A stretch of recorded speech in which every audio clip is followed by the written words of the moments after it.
It's the Orioles on Masson. It is a hot and sticky night in Kansas City, Missouri, as the Orioles begin a three-game weekend series against the Kansas City Royals.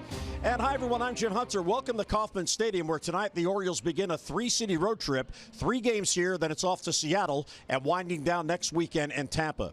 And the Orioles come into the series having won 3 consecutive games. The Birds just completed a very unusual homestand. They went 3-4, first losing 4 games to the Yankees before rebounding and sweeping 3 from the Toronto Blue Jays. So overall, Birds go 3-4. Team batting average very, very respectable at 287. Runners in scoring position, that's been a problem this year. Not so on the last homestand. 5.9 runs per game. You'll win quite a few if you do that. 8 home runs. How about 9 stolen bases? And even though the ERA a little higher, sometimes if you get the runs, you can make up for that. In fact, how about starting pitchers and getting runs? The starters for the season, 3.90 the run support average. That is the worst of all 30 teams in Major League Baseball. However, in the 3 games against Toronto, all wins. Look at that, 9.72. Andrew Kashner's hoping for some of that tonight. He has a 3.13 runs per game average, and that is the 4th lowest in Major League Baseball. So, Jim, really the moral of the story is if you score enough runs, you have a better chance to win, and the Orioles just showed that. Well, they certainly did, and, you know, David has now pitched 3 or 4 good games after the sweep by the Yankees. He shuts out the Toronto Blue Jays, who had swept the Orioles up in Toronto. In fact, the Orioles did not win a game there, and so they win 7-0. You know, Cobb doesn't get any runs. He gets runs, but you know, the Orioles, he doesn't go long enough. They win, 12-4 in that game, and then they win 10-5. Wasn't a pretty game on Wednesday, as Buck Showalter described it, but again, they came away with a win. And then, you know, I think the one number that jumps out for me, they always hit home runs. The stolen bases, the 9 stolen bases, so all of a sudden we've seen speed. It's not only stolen bases, we've seen infield hits that they've beaten out. You know, we've seen that translate into better defense. And the other one is the runner in scoring position number. I mean, last year, what a marvelous job they did. Ended up at 287, even though they slumped in September. But now all of a sudden they're coming up. So they're getting the clutch hits, and that's how you put all those runs on the board. You know, it seems every year in a rotation there's one pitcher that doesn't get the runs. This year, as Jim mentioned, Alex Cobb and Andrew Kashner both have had trouble getting the support. But how about Andrew Kashner? 10 of his starts this year, the Orioles have scored 1 run or less. Yeah, and, you know, he doesn't have a lot of history against Kansas City. He's never pitched in this ballpark, but he's 0-2, but with a 2.45 ERA. So this is a guy historically, I mean, even before he came to the Orioles, you know, I think the only year that he ever got a lot of runs was last year. He's 11-11 for the Rangers. Tough ballpark to pitch in, had low ERA. They got him over 5 runs a game. That has not been the case. Maybe it'll change, even though, you know, the one thing about the Royals, they got a Rule 5 guy that's probably the best Rule 5 pitcher in baseball this year, Brad Keller. So we'll see how they handle their sinker baller. But again, this is a great place to pitch. I used to pitch here before they had the grass, so when I played it even faster. A lot of room, and the one thing that's hurt Andrew Kashner this year, Jim, as you know, has been the home run ball. So tonight it's game 1 in this 3-game weekend series as the Orioles take on the Royals. When we come back, we'll send you back to the studio. Tom and Rick up next on Masson.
and by Johns Hopkins Orthopedics. When you have a setback, we set you up for a comeback. Kauffman Stadium in Kansas City, a beautiful venue for baseball. Here's our game time temperature brought to you by BGE Home. We know more, we do more. 88 degrees. It did get into the low 90s this afternoon. You see the humidity is up there at 59%. And for the moment, we have clear skies in Kansas City, Missouri. So the Orioles and Royals getting together for just the second time this year. And the other series, you got to go back to May 8th, 9th, and 10th. The Orioles took 2 out of 3. Kansas City won the first game of that series. And then the Orioles bounced back and won the next 2 behind Andrew Kashner and Chris Tillman, who got the win in the rubber game. And you see it was a series dominated by hitting. The Orioles averaged 7.7 runs per game, and the Kansas City Royals 8 runs per game. But of course, Jim, both these teams much different from that May series as they begin to play 3 here tonight. Well, record-wise, of course, the Orioles have won the last 3, and they've when you talk about the Royals, they're in the midst of an 8-game homestand, so they won 2 out of 3 against the Indians, one of the premier teams, especially leading the Central. And then they were able to win 2 in a row against the Tigers. Dylan Bundy gets a chance to pitch tomorrow night. He didn't get an out when the Kansas City gave up 4 home runs, was trying to pitch through that groin thing. So Kashner certainly capable, and this is a great park to pitch in. We talked about it a little bit in the opening. It's big. It's tough to hit home runs here. I mean, home runs can be hit down the lines, but a lot of room. And we saw over that series in Toronto, at least over the last couple of weeks, the speed of the Orioles defensively a little bit better because they have guys that can run a little bit better. So our Maryland Live Casino look inside the numbers back at that other series, a 3-game series in Baltimore. By the way, each team, as you saw, hit 7 home runs in that series. So Tim Beckham and the Orioles tonight opening up a 3-game series here. First game of a 9-game road trip. Let's get a look at the Orioles Southwest starting lineup. Low fares with nothing to hide. That's transparency. Mullins back in the starting lineup. The Arbat second, and Trey Mancini DHing again. He's been on a tear. Adam Jones, how about the game he had on Wednesday? 2 for 5, including a grand slam and 5 RBIs. Davis is at first. Then Beckham, Nunez, Joey Rickard called back from AAA today. He's right in the lineup in left field, and Caleb Joseph catches, and he will bat 9th. So the meeting at home plate, Buck Showalter talking to the crew chief Jerry Lane. As the Orioles and the Royals, of course, Jim, when you play these series against the other divisions, it's only a home and home. And very unusual this year, several are spread out. The Orioles went to Houston on their first road trip, and they'll finish the season against the Astros in Baltimore. And the Orioles and the Royals, first early May in Baltimore. And then here they are on the final day of August. Yeah, and both of these teams, I don't think, talking to Red Sugler, who used to play for the Orioles, does their television, he said, I thought because we were rebuilding, we would be in, maybe in one of the lowest winning percentages. He said, I don't think anybody expected that from the Orioles. So the Orioles, they win 3 in a row, Jim, but I think the next step as they go on this, 9-day road trip, do a little bit better than that 16-50 record on the road. And, again, the cast of characters is a little bit different. And as we look at Brad Keller, and as I said in the opening, I mean, one of the best, if not the best, Rule 5 guy. They got him really. I mean, he was Arizona. He got drafted by Cincinnati. They made a trade for him, sinker ball. It doesn't matter whether he pitches home or not. The ERA is a little bit right where it is, about 333. And again, throws a lot of ground balls, and he throws hard.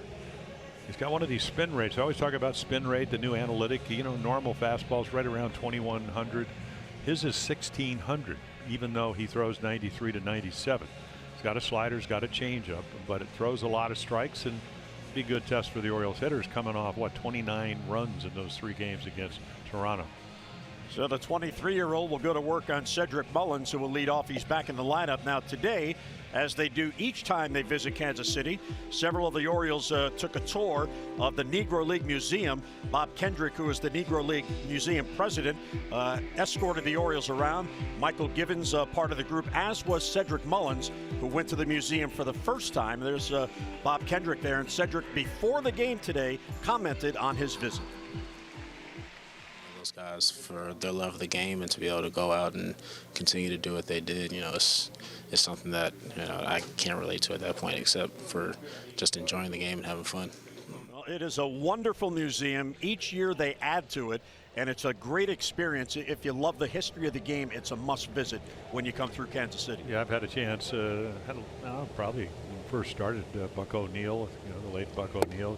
They had a luncheon over there, had a chance to go over there and attend the luncheon.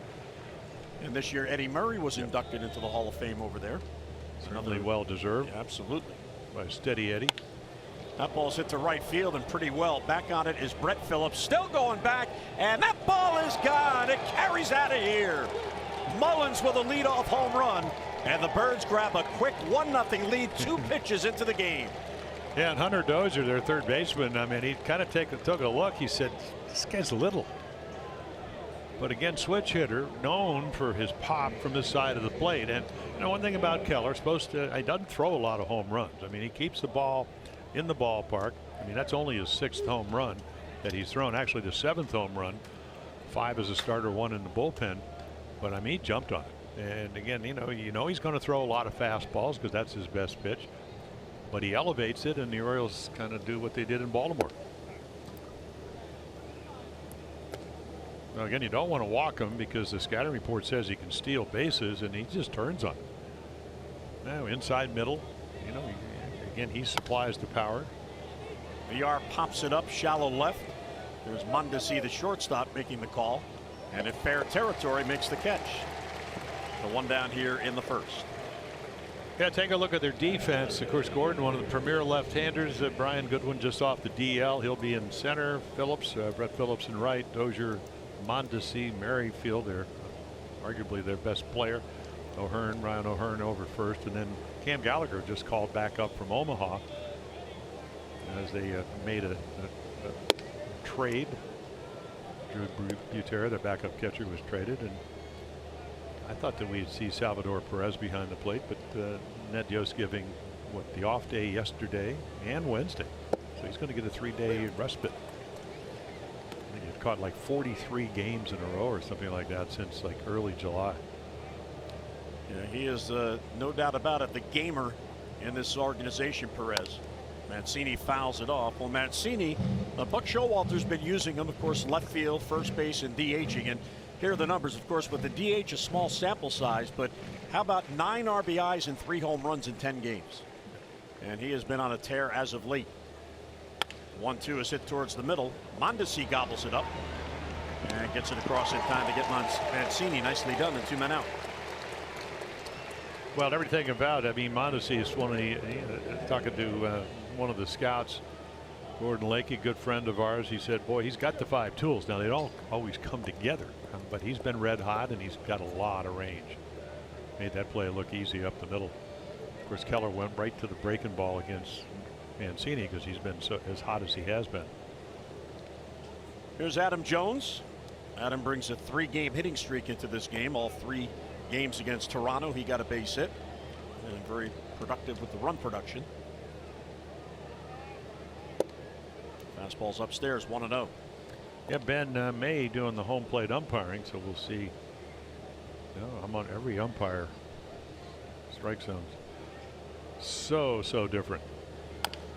There's the changeup. So I mean, that, or maybe a sinker. I don't know. I mean, almost looked like a change in '92, but maybe he cut it. Yeah. Well, again, I mean, he can throw the 4-seamer. Ned Yost, his skipper, former catcher, was saying he's got a real good 2-seamer. That's how he gets a lot of the grounders. And then we've already seen the slider and an occasional changeup. There's a bouncer to third. There's Hunter Dozier, one of their top prospects. He slings it across, and the Orioles go down in the first, but not before 2 pitches into the game. Cedric Mullins hits his third, and the Orioles grab a 1-0 lead.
The first, Merrifield, Gordon, and Dozier with O'Hearn batting cleanup.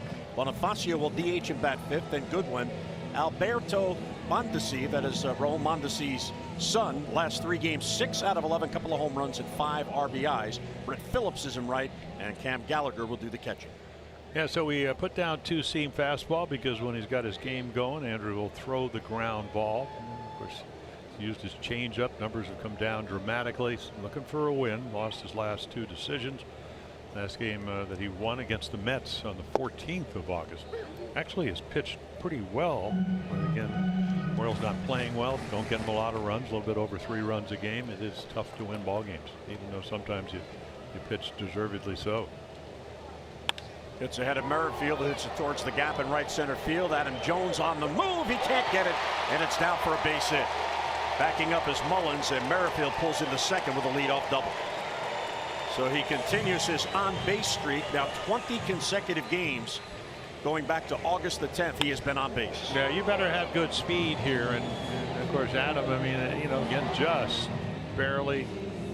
Again, the speed is diminished, so the fly ball, that's the 36th double for Whit Merrifield. And again, last year hit 19 home runs. Home runs are down, but as he, there's a great article in the morning paper about as he came up through the minor leagues, putting on weight, you know, working with a trainer to try to drive the ball, and that's part of being successful here in Kansas City.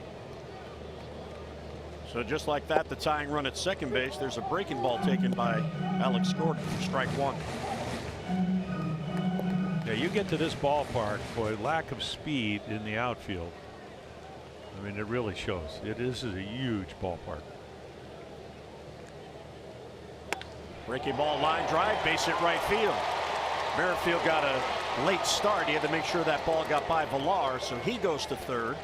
And Kansas City with a rally mounting here, first and third, and nobody down. Yeah, a little slider, and of course Gordon's been hot too. In fact, they've been playing well, as we mentioned. They've won 4 out of 5, so it just kind of lingers in the hitting zone. And this is what you were talking about, Jim. You know, this guy can run. I mean, Merrifield had 28 steals, so he knows what he's doing, but didn't want to get doubled up. Yeah, especially with nobody down.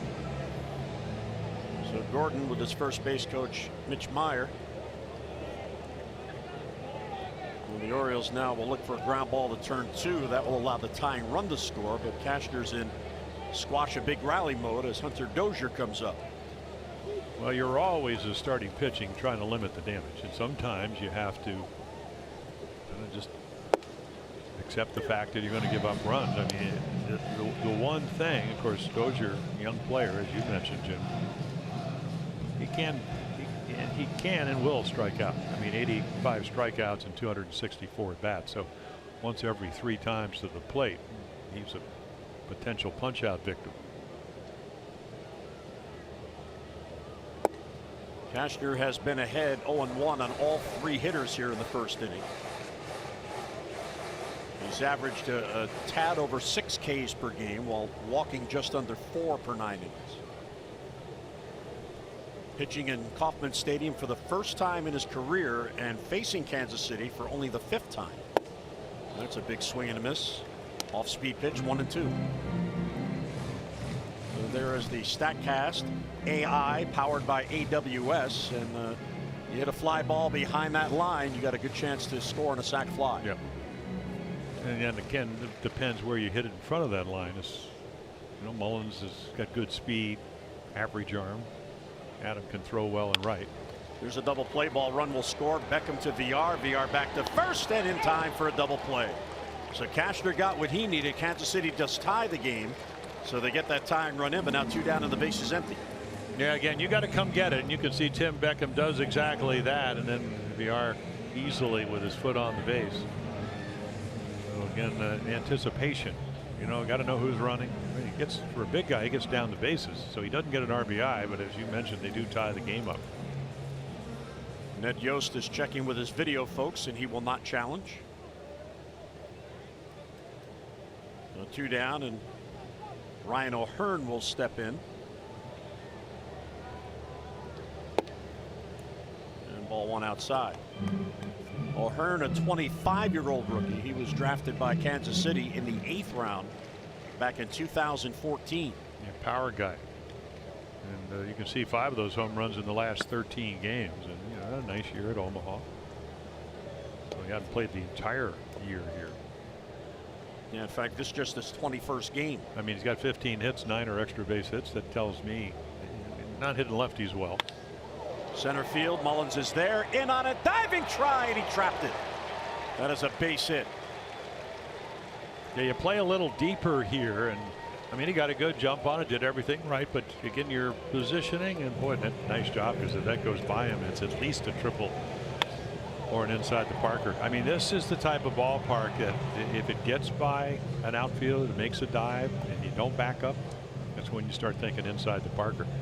And you should have seen him with some of the Royal teams that I had to pitch against on the turf. You know, the Amos Otises, the Willie Wilsons, the Al Callens. I mean, you know, even George Brett could really run. So the field slowed down a little bit, but still huge. Ball 1 to Jorge Bonifacio, who began the year serving an 80-game suspension for PED use. Bolderone, whatever that is, or Boldenone. We'll get you 80 days. Had a nice year for him last year. Boy, that's 17 home runs last year. I mean, you come in spring training, well, I'm sorry, just won't be able to play for the next 80 days. Great news. Take a look at the Oriole defense. We've seen a bunch of them. Rickard gets recalled as Gentry is DFA'd. Mullen, Jones, the outfield, Nunez, Beckham, Villar, Davis, Caleb Joseph behind the plate. Ball on a strike on Bonifacio, who is 25 years old. There's a good slider. Yeah, a little bit unusual as you look at our Mercedes pitch cast. You would have thought that, again, with the rosters being able to expand tomorrow, you know, Gentry hot. If you don't want to play him and want to look at some of your younger guys, unless they figure maybe somebody will make a deal before the night's over. Yeah, you have until midnight tonight to make a deal to have a player in your system to be eligible for postseason play. Yeah, that's there have been several deals today. Yeah, and there will be more. It's what, midnight Eastern Standard Time, I believe? Yes. Yeah. So right now it is 8:30 in the East. So 3.5 more hours of deals that could be made. 2-2, runner at first, 2 down. And he gets a piece to stay alive. Another real good off-speed pitch. Yeah, the irony is that Gentry, after the broken ribs, he's been one of the Orioles' best players. So I certainly understand you want to go young, but unless you think that, and he's been on waivers, so he hasn't been claimed. So it's not like clubs didn't have an option. It's just a little bit strange in the timing. Yeah, Gentry had a 4-game hitting streak coming into this series, and he had 3 consecutive multi-hit games. And play all the outfield positions. So if you are another club, and it doesn't mean you actually have to get him tonight, he could still help you win, but not be eligible for the postseason. If somebody would pick him up in the next, what, I think you get 10 days to claim him or whatever, and then he becomes a free agent, something like that. So Bonifacio has seen 7 pitches, and he has worked the count full. Yeah, and how's he done that? Fouled off some good pitches, you know, quality ones, swung through 1 slider, fouled off a couple of other ones. O'Hearn will run. Hit towards short. Beckham plays an in-between hop. Nicely done, and gets it to first. So Cashner does, in fact, limit the damage. Royals get a run. We head to the second in a tie game.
for being selected, and he's already run $500 for the Cedric Mullins home run, and he'll win $500 more for every additional Orioles home run hit in the game tonight.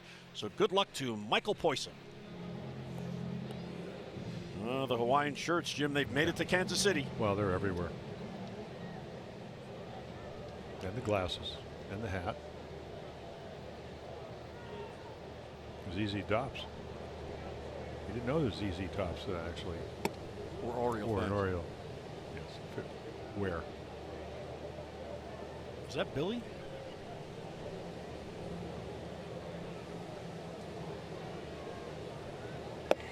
Chris Davis takes ball 2, and hopefully Chris will finish strong. Last 3 games, 5 out of 14 with a double and 4 RBIs. Whereas prior to that, since June 22nd, 12 home runs and 33 RBIs. And that's been his problem this year. The consistency of once you get hot, keep it going. Well, you just look at the overall numbers, and yeah, he's always going to strike out, and I don't think there's nothing wrong with that, because that's what Chris Davis has always done. But he's got to drive the ball, and he's been doing a better job of that. He's got the lowest batting average in major leagues on secondary pitches. So, but right there, I just think he's getting to a few more pitches. He still could get fooled by the breaking ball, but again, this kid, and he's got a slider and a changeup, but his best pitch is a fastball. So let's see if he gets another one to hit here. And it's upstairs, ball 4, and there's a leadoff walk. So the Orioles in this tie game get the leadoff man on. Well, the Orioles invite fans to step into the ring and enjoy WWE Birdland Mania. It comes your way at Oriole Park on Wednesday, September 19th, when the O's host the Blue Jays. The special WWE ticket package includes a Birdland Mania bobblehead and a game ticket. So for your tickets, just go online, Orioles.com/WWE. That's a good-looking bobblehead there. Here is Tim Beckham. He is in the number 6 spot. Keller misses low, 1-0, a slider. Tim has hits in 3 straight games. But over a longer stretch has gone just 5 for his last 26. Well, got a big 3-run home run, game 1, I believe, in Baltimore against the Rays, or the Jays. Sky to shallow right. There's Phillips. He's got it for the out. And 1 down. And as you enjoy a Miller Lite, look forward to the Hold True moment later in tonight's game. Beautiful look at Kauffman Stadium in Kansas City. There's Renato Nunez coming up.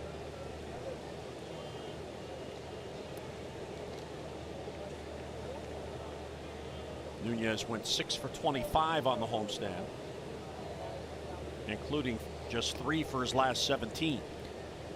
Well, they've been throwing him a lot of breaking balls, and he's dramatically, with a capital D, better defensively. Made some outstanding plays. Work with Bobby Dickerson's paid off. The same with Beckham. Out there every day. So he had some fastballs that hit, misses them, and then all of a sudden you get yourself into breaking ball counts. Hitting for power through the minor leagues has never, ever been a problem. When you come up here, though, you get a fastball or 2 to hit if you're lucky, and then if you miss it, so we'll see what happens here, 2-0. Let's see if he does get a fastball, and let's see if he's able to kind of make sure that it's a hittable fastball, not a chase pitch. And that's the one. There's your 2-0 fastball, but he adds a little bit. Not that they don't throw 94 in the minor leagues, because they do on occasion, but those are your pitches that he's been missing, and that's why, as you mentioned, the struggle, a little bit of a struggle batting average wise. Well, Nunez, to his credit, has taken to Bobby Dickerson's teachings, and he knows in a full rebuild that the Orioles have taken on here, there's an opportunity to solidify himself as the everyday third baseman. And if you pay attention to the Orioles minor league system, you happen to know one of their top prospects, Ryan Mountcastle, happens to be playing third base at Bowie. Well, Buck Showalter, over the last really month or so, has, put the chart on, defensive runs, saved and where you actually are as a defender playing for the Orioles. And it hasn't been good this year, to be honest. And, you know, he said, what are you guys going to do about it? And that's for the young players and even some of the older ones. Because that's how we used to always win games. Slow roller towards third. Tough play here for Dozier. Bare hands it gets it to first. Nicely done by Hunter Dozier. Davis ends up at second base. Yeah, the grass. Boy, it slows it down a little bit, you know, and again, because Nunez doesn't run that well, easy to get to it. Certainly not a simple player, but he made it look like it was pretty routine.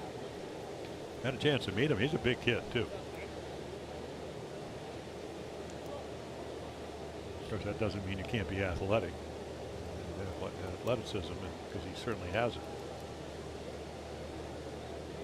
So the go-ahead run at second for Joey Rickard, just back with the team today. He was on the last road trip with the Orioles, and then after the 3-game series in Cleveland, when the Birds got to Toronto, he was optioned out before the first game there. So his last game with the O's was August 19th. He pinch hit against the Indians and got a base hit.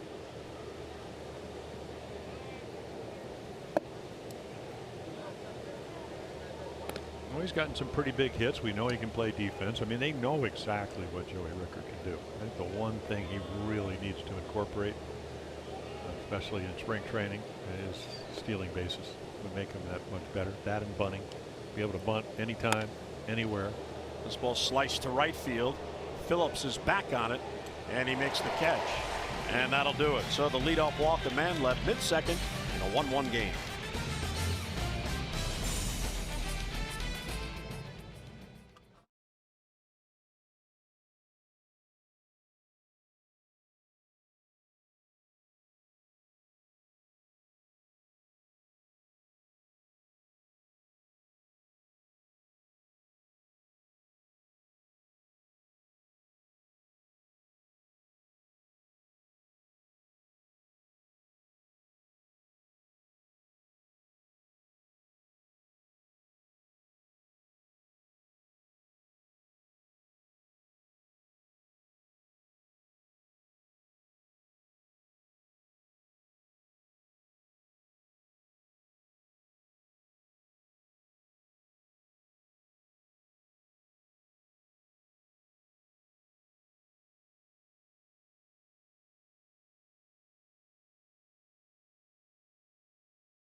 High-value dental and vision benefits to area employers and individuals. And it's always easy to get those Orioles fans to smile. They love seeing their team, especially when they can watch the team on the road. Beautiful Kansas City, Missouri, as we go to the second. Always a pleasure to come to broadcast the game here in this beautiful stadium. Folks are very friendly here. Yeah, my experience is it's a lot easier and more enjoyable to broadcast than to come in here to pitch. But they have some nice teams here. You know, very competitive. Beat you a lot of ways. Breaking ball in there to Brian Goodwin, who the last time the Orioles saw him was on the Nationals. Yeah, got a chance. Well, you know, this year not playing a whole lot. We'll go back to what 2017. He had 13 home runs, so he was on the DL with I think a left groin injury. Give them a little bit of experience, yet still young. He was just activated today. Well, they're going to get Jorge Soler back too, who actually got off to a great start. So he's relatively young, and you know he can hit righties and lefties and hit for power. Play the outfield. Well, the rosters can expand beginning tomorrow. Here's the 1-2 check swing and a foul ball. Buck Showalter said before the game, maybe 1 or 2 additions for tomorrow. Because the minor league seasons go through Labor Day. Yeah, all the talk shows already lamenting the expanded rosters. Yep. And the need of controlling them, which is a good point.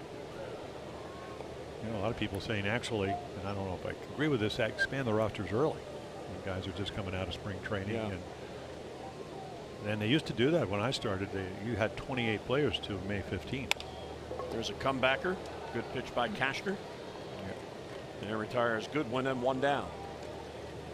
So there's your Royals starts. And again, that's San Diego, Miami, Texas, Baltimore. Never here. Low numbers. And then look at the run support. He has a history of that. But really, only in the last year. That was like a glitch year. Had an off year. They got him runs. It's amazing how it just follows it. Well, you were off this week, which you certainly deserve because I'm off all the time. But he was like negotiating with Josh Rogers for some of the runs that they got. Just okay, when's enough, kid? That's just the way it is. Because it's not like he's deliberate. It's not like he's not easy to play behind. So here is Mondesi, who's been red hot. Adalberto. Yeah.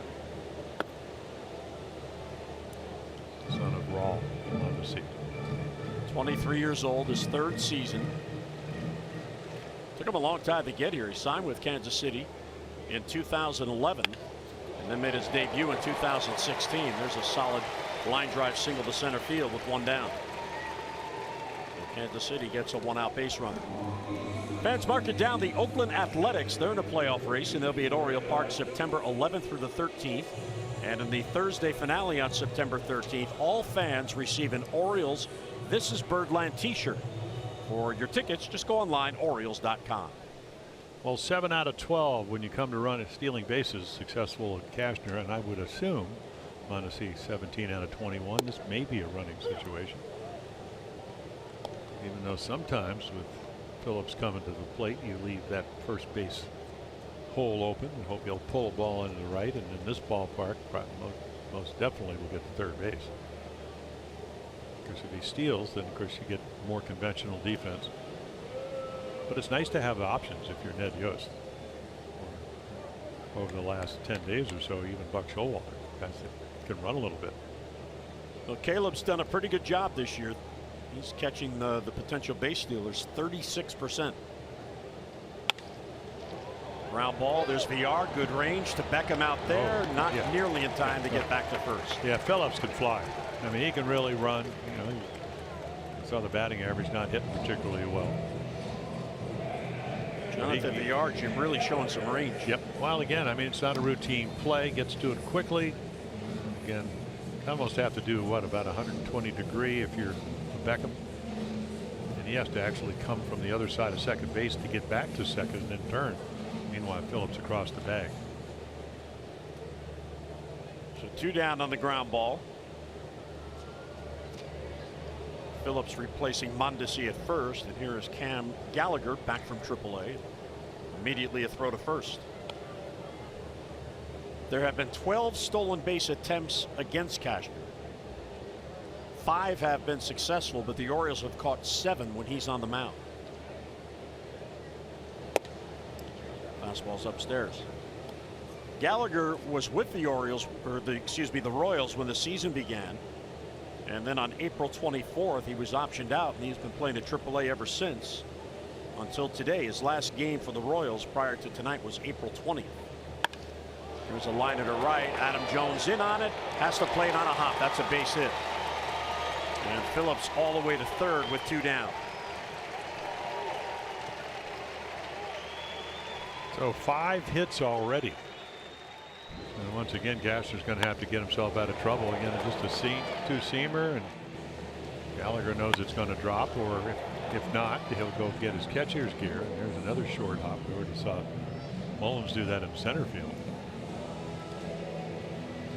So it turns the lineup over and brings up one of the hottest hitters in the Kansas City lineup. With Merrifield doubled and scored in the first. He's now been on base in 20 consecutive games, a streak that began on August the 10th. And he's what, hitting about 350 during that period too? 355. Yeah, so. Well, he's the. I mean, this is their best player. He can do everything. You know, a lot of trade talk about Merrifield. He's under control until 2022. Yeah, it's just his third season. Of course, they're saying, well, he'll be 32 by then. Came out of the University of South Carolina. $100,000 signing bonus. And really, as we were talking before the game, worked his way slowly through the minor leagues. 8 seasons. Yeah, I mean, got himself a personal trainer, put on 20 pounds. I mean, last year, 19 home runs. The home runs are down this year, but as we saw, 36 doubles. So that means he's driving the ball. And that's the way you have to hit in this park, because a lot of fly balls that are home runs in other parks are out here. He looks at a breaking ball. Well, the other thing is you look for consistency, especially from a leadoff hitter. And he is third in the American League in base hits. He now has 157 base hits. So Phillips at third, Gallagher at first with 2 down in this tie game.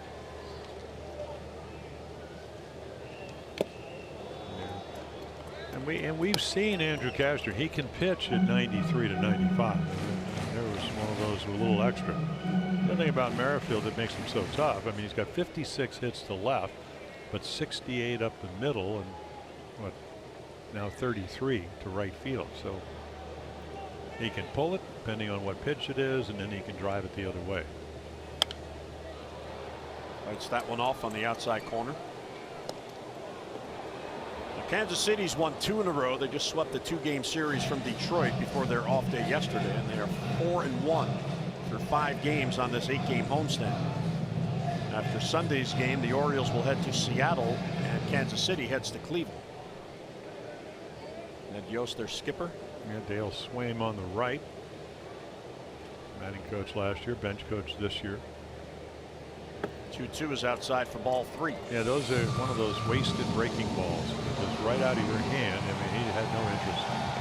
If you recognize it, it's one of those, you know, ideally you'd like to, in the 2-2 count, a little different here, 3-2, because you don't want to load him up with Gordon, who's been swinging the bat well.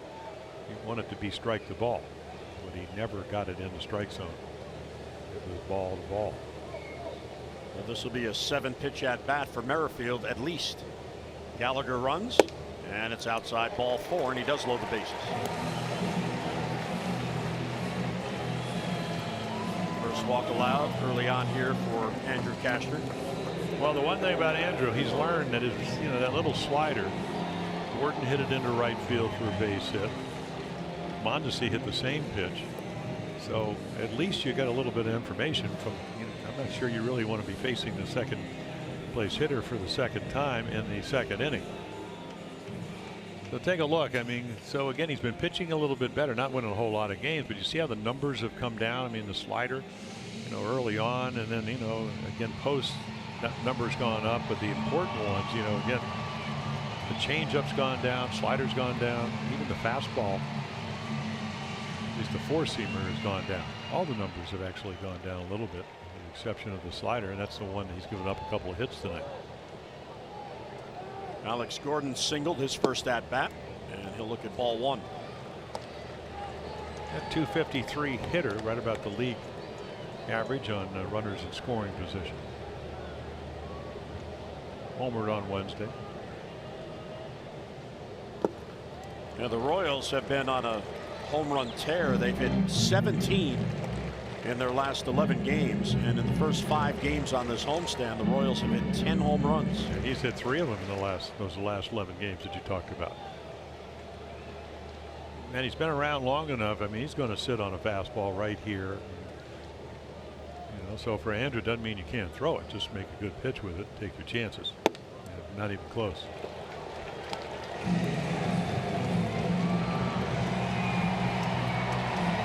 And with a young hitter on deck, do you give him the green light? If you're Ned Yost, wouldn't bet against it.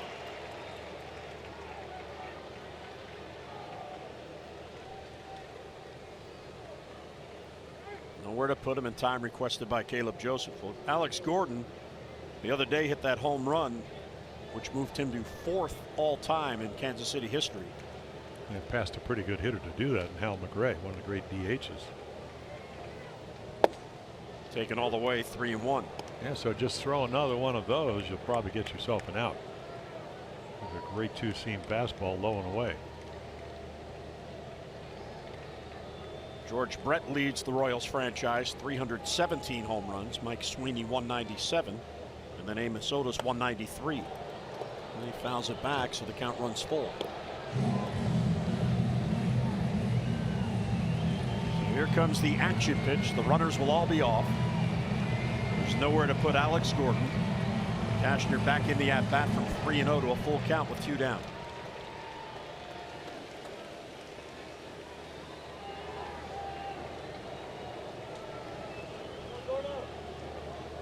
There they go, and it swung on and missed. He got him. What a comeback there for Andrew Cashner. He strikes out Alex Gordon, and Kansas City leaves him loaded.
This, Jim, the highest career slugging percentage against the Royals, minimum 40 plate appearances, and Caleb slugging at .651. So those are the active highest slugging against Kansas City, and for whatever reason, sometimes you just hit better, fare better against certain opponents.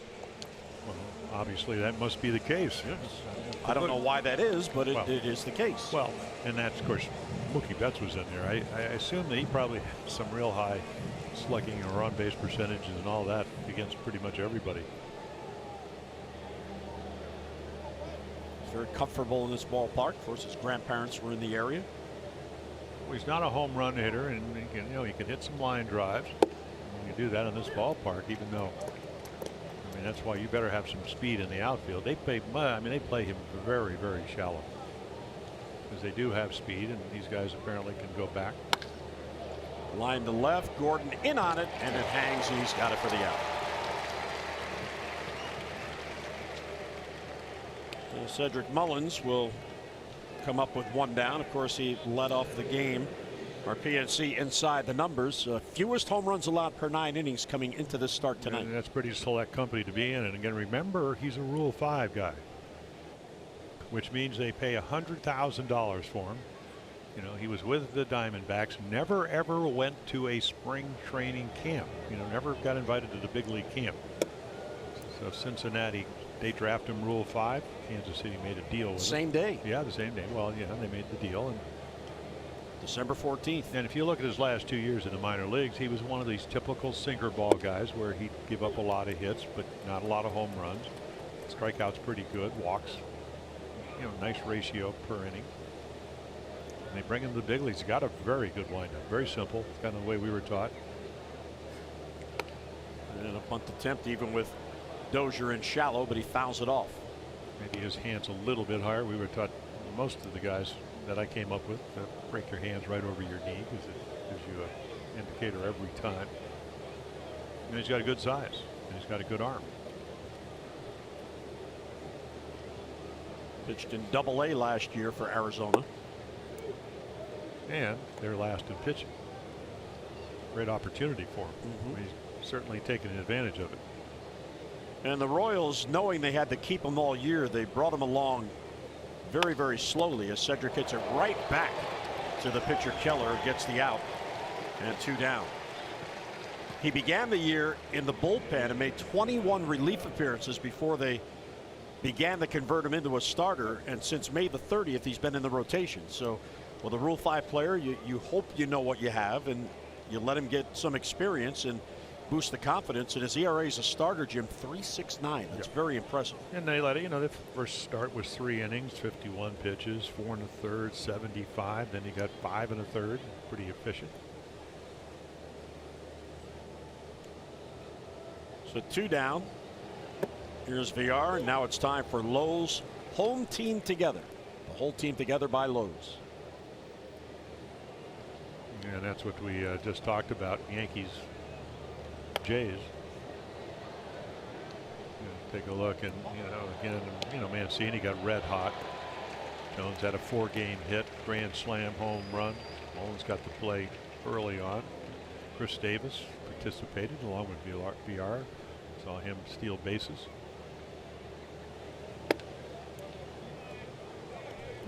Well, VR has a 3-game hitting streak working.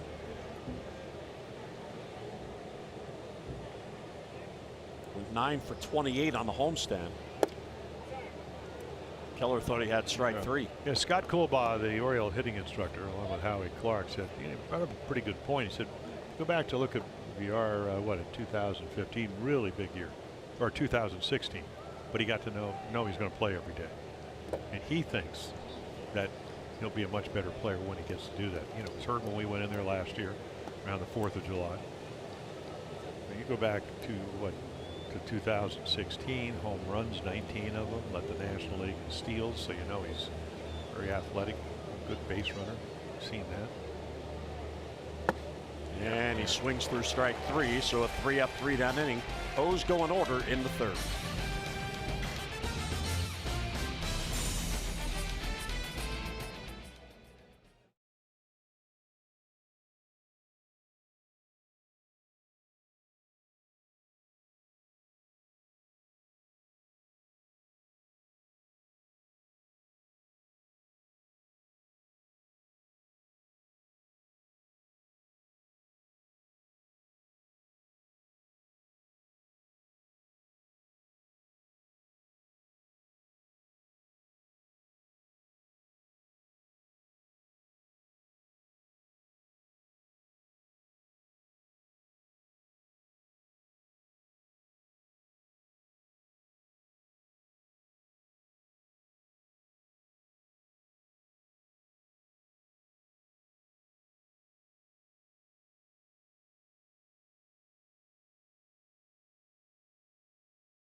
Nissan. Choose Nissan today for great offers on our most exciting lineup ever. Shop ChooseNissan.com.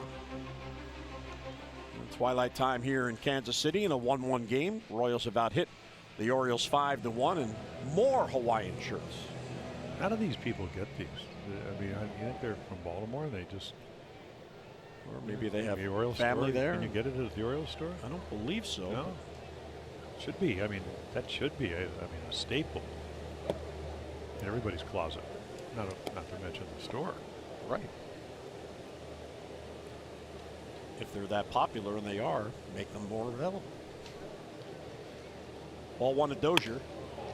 To Mullins. Back on it. Still going back, and he made the catch. Cedric Mullins, that ball was smoked, and he went back and got it. Casher goes, yeah, I'm not messing around. What, 26 pitches last inning. Gave up a walk, 2 base hits. I'm just going to let him smack at the center and let my center fielder run. Of course, I got that down. That's what Blair used to do for me right here. I mean, never took his eye off it. Made it look routine. Hit the big glove. I mean, at least it looks big. Like a cesta if you're going to see highlighted down in Miami.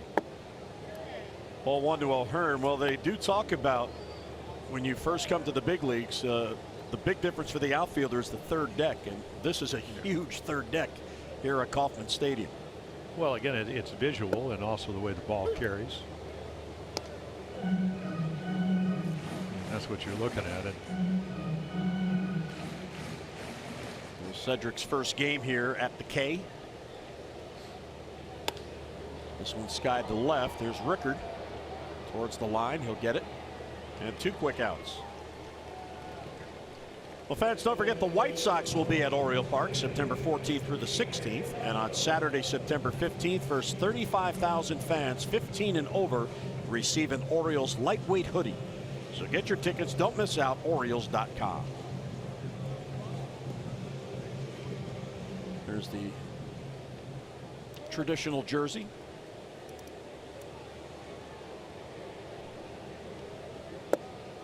And a strike. Yeah, trying to have a quick inning.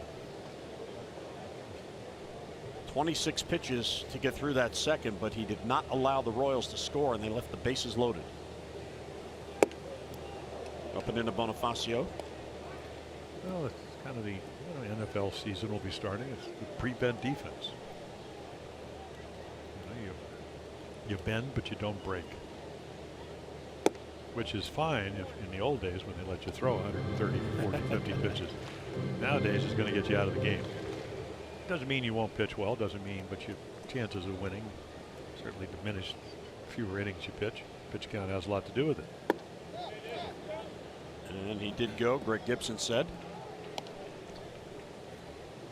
Mitch Meyer, the first base coach, disagreed. I don't think there's any doubt about that. I mean, the bat velocity on that swing was about 4 miles per hour, but the bat did travel far enough to be called a strike. Line right to VR softly, and VR has it for the out, and the first 3 up, 3 down inning for Andrew Cashner.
Drive RAV4 Toyota, what drives you?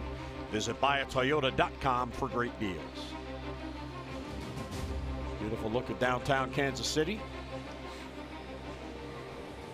We sure do have some good barbecue here. Oh, we found that out last night. Yes, we did. Well, they just need to actually put more on the plate. I think that would probably be the only thing I would suggest. You went through that full slab pretty good. Well, but I didn't eat it all. I got to leave something. We even had to go to another state. Yeah, we went to Kansas City, Kansas. Yeah. So on this long road trip, we've already been in 3 states, beginning when we left Maryland yesterday. And a foul back. AT&T achieving more. Well, Mancini certainly has. And here are the numbers, Jim, since the All-Star break. Yeah, well, we've talked to him many times, and he said, hey, I just took those 3 days off to maybe have a little soul searching, and that's certainly easily understood. The kind of year he had last year. I mean, the 340 with runners in scoring position, that's what, about 90 points higher than the league average. 352 with batting average on balls at play, that's 52 points higher. And you're seeing why Keller, he made I don't even know if it's a mistake. I think he just threw a fastball to Mullins. He turned on it for a home run. We've seen 93. Here's a 2-seamer you think is going to be in the middle of the plate. It just keeps coming, and you can't quite get the barrel of the bat to him. And that's the key to hitting, and of course that's the key to pitching. Soft contact, stay away from the middle of the plate and the barrels of the bat, and your defense will pick you up. Yeah, this kid's a pretty special young pitcher. He's got a good arm, good delivery, strike thrower. Ball one inside to Adam Jones. Bounced out to third, his first at bat. And the other thing, he's making the minimum, so you got to like that. Again, I mean, He's economical. Yeah, very much so. At the age of 23, he is from Flowery Branch in Georgia. Arizona drafted him out of high school back in 2013. It's where the Falcons have their training complex. Yeah. Well-placed fastball. Adam Jones swings through it. Well, this is his first career appearance, Keller, against the Orioles. In fact, the only hitter in the Orioles lineup who had seen him was VR when he was with Milwaukee, and that was one at bat. But he does have 2 wins against the AL East this year. He has a win against the Yankees, and he has a win against Toronto. And he's been better. You talked about he's been better in his last 3 starts: Toronto, White Sox, Cleveland. Of course, Cleveland with a good offense, they can beat anybody. See, again, there's a 2-seamer. So when you throw it at 93 around the knees with good movement, it's just hard to do anything other than hit it on the ground, whether it's fair or foul. In that case, Adam pulled the foul. It's not like he had. I mean, he's given up 4, 5, 4, and 4 runs. Cal Eldred, the pitching coach. Very good major league pitcher in his own right. Breaking ball's hit to left. He got under it. There's Gordon. And he's got it for the out. And 2 down.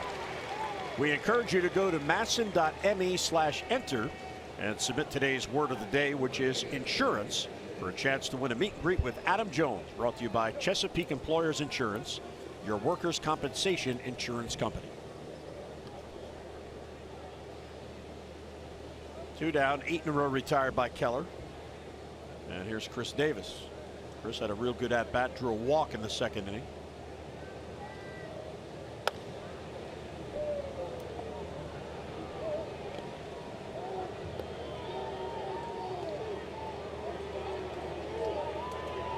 Keller's first major league win was in Cleveland, where the Royals will head to begin a series on Monday night. That was back on May the 11th. Davis to left off the end of the bat. There's Gordon. And 9 in a row retired as the O's go 3 up, 3 down in the 4th. 1-1 game in Kansas City.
College. Let's go back to 1957 when Gus Triandos, considered one of the slowest base runner in baseball history.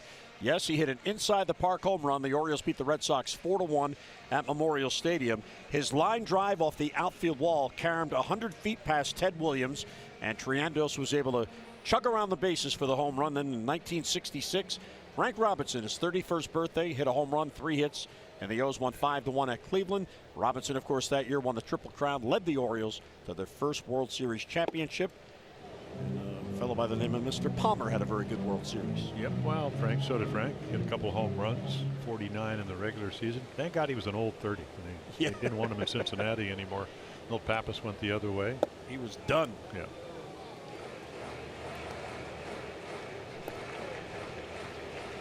Cashner had a 10-pitch, 3-up, 3-down third after striking out Alex Gordon to strand the bases loaded in the second. Keep this game tied. Ben May doesn't seem to have a very big strike zone. Yeah, I don't think Cashner's really helping him out either, because you just got to be around the zone and encourage the umpire to call him. Now he may, we'll see. I mean, if he gets back to doing it, he may have a smaller strike zone than some.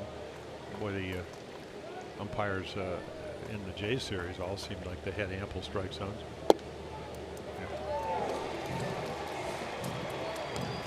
So the two-seam fastball misses and a leadoff walk. Here's our PNC Minor League Insights, brought to you by PNC. There's no better time to act than today. PNC, make today the day. Well, Damian Valdez agreeing to terms out of the Dominican Republic, 16 years old. We're told he is a gifted left-handed hitter with power to all fields, and the Orioles now hope that he will develop and someday join the Orioles in the big leagues. Well, it's about 3 players in the last week, so certainly going in the right direction. I know they're going to make some changes at their academy down there. But again, let's see. You got an infielder, Ramirez. You got Rosario, who was a infielder that turned a pitcher, and then you get another hitter right there. So, I mean, it's part of what all teams do. So it's nice to see the Orioles embarking into that market. 0-1 on Mondesi, who bunts and pops it straight up. There's Caleb, and he's got it. Yeah, and you can't let it drop, even though Mondesi runs well, because of the spin. Otherwise, you just let it hit the ground if it was out in front, and then maybe the good one is slow. But Mondesi a better base runner. It's funny, Rex Hudler said, do you still, now that you're hitting home runs and triples and all that to Mondesi, are you going to still bunt? Because that's what he did. Well, apparently the answer is yes. And Cedric, after hitting a home run, tried the bunt for a base hit his second at bat. There's Brett Phillips, bounced into a fielder's choice, his first at bat. Just outside. You can see Cashner's a bit frustrated. He stares in, and somebody yelled from the bench, "Where was that?" And Ben May said, "Away." And it probably was, but not by much.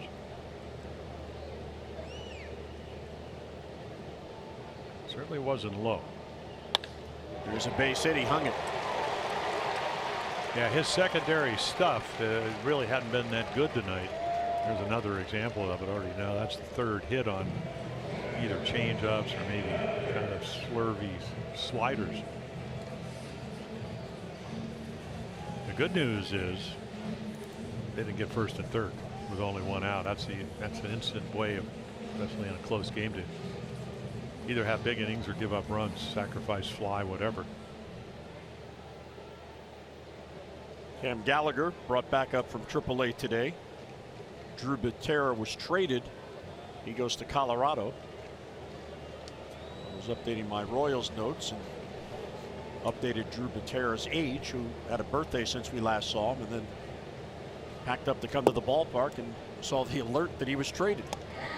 Yeah, I was trying to look at his numbers because he's pitched, being the backup catcher when the games have been out of hand. He's pitched 6 times. And I went on Texas Lever FX to try to see what his velocity on his fastball was, and couldn't come up with it. And the next thing you know, he's gone. They also traded Lucas Duda. He went to the Braves at the beginning of the week. A guy that could hit home runs, so they're certainly going younger.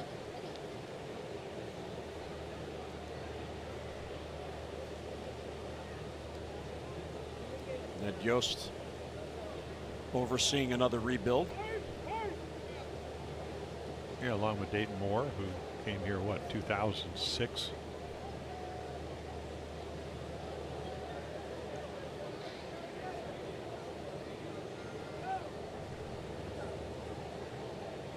And the 2-0 is fouled back.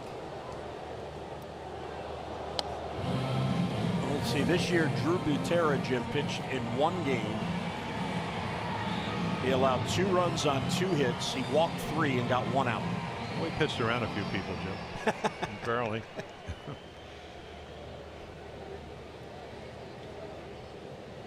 Well, need to make a pitch here. Just misses. So the number 9 hitter Gallagher singled his first at bat. Now gets ahead 3-1. All away from loading the bases. Well, he got to play a little bit last year. I mean, he got up 24 times. Actually hit a grand slam. That's not the case here with only a couple of guys on. So it's 1 home run in the big leagues. And it's almost like he's trying. I mean, eventually you have to trust your stuff. And when you don't, you can see the pitch count at 69. You know, only 2 outs here in the 4th. Pitching yourself right out of the ball game in a couple of ways. Not only can they get more opportunities to score runs, but the pitch count's going to get you. Our league leaders brought to you by Coons. When you're talking cars, you're talking Coons. Well, highest batting averages in the month of August, which ends today, and there's Whit Merrifield at 346. So you know Andrew Kasher's been around long enough not to have wanted to do what he just did. Because this kid can hit. He's 289 with runners in scoring position. He's going to stay within himself. He's not, you know, he's not a young player in the sense he's going to overswing, try to do too much. See, and again, I mean, there's your target up and in. How about just a low and away fastball? Let him put it in play. If he gets it out, you know, get a run, that's, but you need it out. Trying to make perfect pitches, and this kid is not looking up and in. He's looking out over the plate, going to try to drive a ball somewhere, which he's already done in the first inning. Hit a double. Adam Jones couldn't catch. Breaking ball hit the center field. Mullins back on it. That ball carries. Cedric gets there. He's got it for the out. Tagging at third is Goodwin. He'll come in to score. Heading to third is Phillips. So the sac fly and the RBI. Kansas City gets the lead. Yeah, a little hanging slider to get it out, and they get the run. 2 walks in the inning, leading to a run. And Merrifield takes exactly, even though he tried to do a little bit more than that, but you give him. You know, got a pitch to hit, got a ball that he wanted to get in the air, stay out of the double play. Now the good news for Andrew, if he can get Gordon, who's coming to play it out, it's only 1 run, and you're still in the game.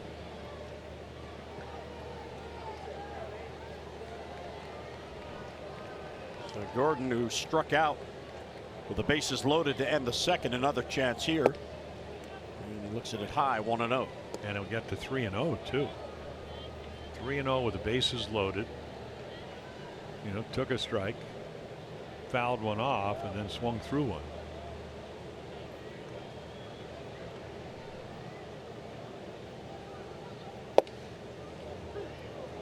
Changeup floats in there for a strike. Changeup, he just get fooled because it wasn't in a good location. He was looking for something else.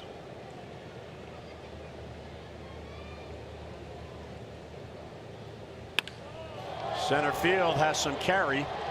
Mullins back to the warning track, and he runs it down for the out. So 2 fly balls end the inning. Kansas City gets a run through 4, 2-1 Royals.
thoughts of next year. And Jim and I thought it'd be fun to look at the two players that most consider to be the top 2 consensus picks in next year's draft. And really a difference in what you're looking for. Bobby Witt Jr., the shortstop out of Colleyville Heritage High School.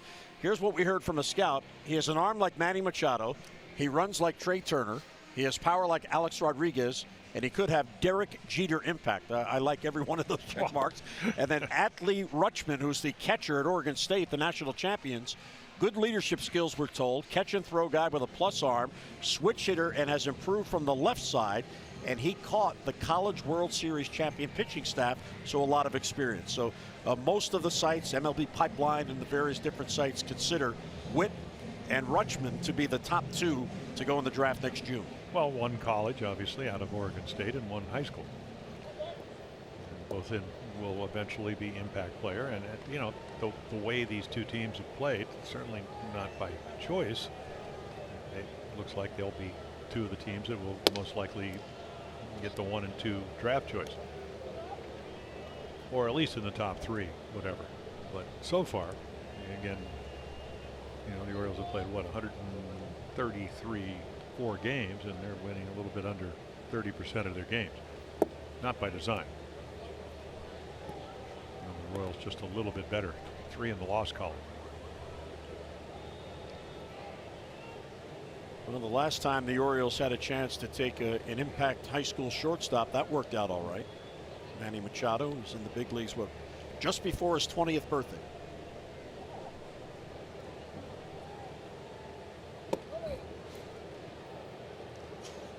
And that's what, you know, Buck Showalter, again, we talked a couple innings ago about tightening up your defense. Kansas City's second best defense in the American League, only Houston better. But he was talking about how Manny Machado actually got to the big leagues as a third baseman well before his bat. And figured out hitting at the major league level because he could play defense. So it's nice to have, you know, if you're not going to play well, I mean, you want to be able to make the right choices. And still, you know, you still have to have your scouts. And you still have to make that decision. And you know, I think the Orioles talked kind of maybe the template is Houston, where they got Correa and they also got McCullers because Correa took a little bit less money and they were able to use that money to get him, and they both helped him win the World Series last year. Slow roller left side. There's Dozier. And he flips across. Another one of those great 2-seamers that gets the weak contact. Well, here's the Orioles' remaining schedule, Jim, and they have several series against contending teams. From here, they go to Seattle. Mariners are in the wild card in the AL. Then they go to Oakland. The Athletics right now, the number 2 wild card team, still have a chance to catch the Astros. The Orioles, of course, still have a series in New York and in Boston, and finish with Houston. Here's Buck Showalter before the game on Playing It Out. When we get through every 9 innings or every minute is, I want to feel like going back to the hotel or home that the Orioles have gotten better in some capacity of trying to get back where we want to go. You know, and however that is, you know, that's what I ask myself with just about every move I make now. Is this going to better us as we go forward? You know, is this something that you got to kind of wear sometimes in order to get there? So, you know, where that ends, you know, it takes you. You know, if you look back through drafts the last 10 years and look at the first 5 picks and see if the number 1 guy or the number 2 guy was always the best one of those drafts, I think you'll get an answer to that question. Somebody that you perceive as this right now by next June might be completely different. So be careful about getting too far ahead of yourself. Yeah, and I think he makes a good point about that, because just because you are perceived to be the best player in the draft doesn't always mean that you will develop. There's a, you know, Jim. Well, but he's also talking about the fact that, you know, here we are in September, you know, what, a day away from, or maybe what, 4 hours away from September 1st. So maybe your number 1 draft or number 2 draft, somebody may even have a better year, and you have to have your scouts to be able to determine that. Weak ground ball towards short off the bat of Nunez. There's Mondesi. High, he air mails it, and it lands in the stands. Yeah, well, that's your inconsistency. I mean, you know, he didn't play it on the run. I mean, he got to it quickly, and just, again, the footwork, boy. Take a look right here. You know, it's interesting. You catch it, you transfer it, and then you throw it. And they all have to kind of be in sync. And right there, it's almost like he got out of balance. It's kind of like a pitcher catching the ball where you're always taught keep your hands together. Get into that little rhythm so you can crow hop, whether it's one step, half step, throw off your back leg. Looks like he got caught in between. See if the Orioles can take advantage of it. Joey Rickard fouls it off, so the error charged to Mondesi, his 6th. And it's not only, it's a 2-base error in a sense. He throws it away, and not only does he throw it away, he throws it into the stands. So Joey hit the ball well, but got it up in the air, and Phillips ran it down in the right field corner the first time. A chance to get this game back even. Line towards left. There's a base hit. Nunez got a slow start, and he'll be held. Alex Gordon has 9 assists this year. Yeah, So Bobby Dickerson, the third, Oriole third base coach, certainly aware of that. Yeah, there's your two-seamer, and of course Joey's a good fastball hitter. Fights it off right there. Bat head to the ball. There's Mondesi coming out of nowhere, but couldn't flag it down because it was hit hard. Boy, exit velocity, even on ground balls, plays such a big part at this level. Hit it hard, better chance to get into the outfield or into the gaps.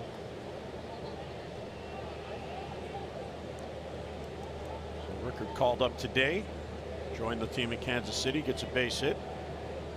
And now a fly ball can get this game even. Yeah, well, the same line drive that Caleb hit the first time. That was the same pitch that he just threw him, except he threw it for a strike, slider. Boy, these are the moments. The Orioles on that, at least against the Jays, did a great job. Doesn't have to be a runner in scoring position base hit, just a fly ball. Do what Merrifield did for the Royals. Put it in the air. Caleb does not have, by the way, a sac fly on the year.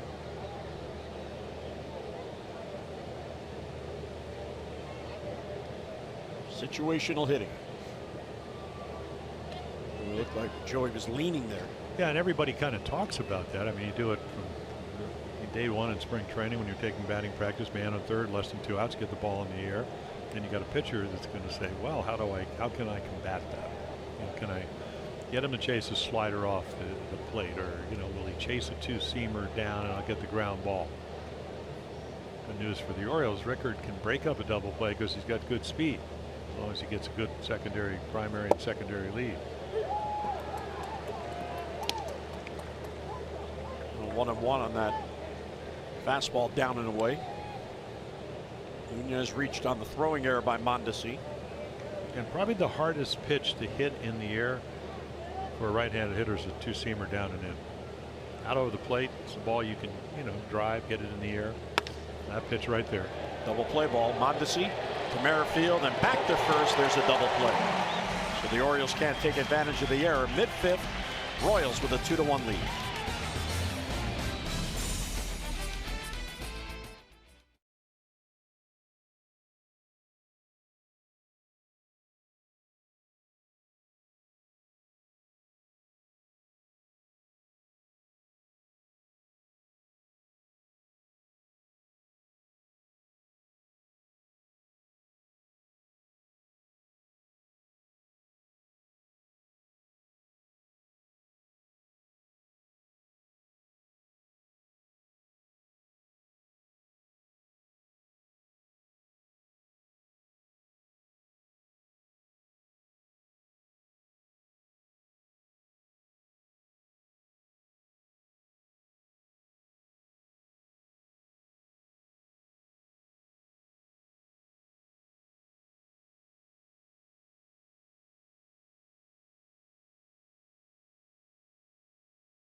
20,000 fans 15 and over will receive an Orioles replica BP cap presented by DAP. For your tickets, just go online, Orioles.com. So the trade deadline to be eligible for postseason is midnight tonight. And we've had a couple of trades. Of course, Andrew McCutchen went to the Yankees, and Josh Donaldson, Jim, has just been traded from Toronto to Cleveland. So Donaldson and McCutchen, they're the first duo of former MVP winners to be traded in the same season since 2008, when Ken Griffey Jr. went to the White Sox and Pudge Rodriguez became a Yankee. Well, it's a perfect, in my estimation, perfect trade for Cleveland. Number one, they already have their Division I, so they can take their time. What do you get? Maybe 6 at bats in rehab. And he was in the lineup tonight for Dunedin, and then he was scratched. Oh, left field and deep off the bat of Dozier, and that ball's going to go. Wow, did it ever? I mean, it's way back there. Hit a walk-off home run the other night. We told you how big he is. Boy, he gets into that one. Goes over the sonic sign like a sonic boom. 27-year-old rookie from Stephen Austin State. When you're trying to rebuild, and he only wears one batting glove. So I said, I read a blog where somebody was making a big deal about it, and again, you can see it's on his left hand, and he goes, I have no idea why I do it.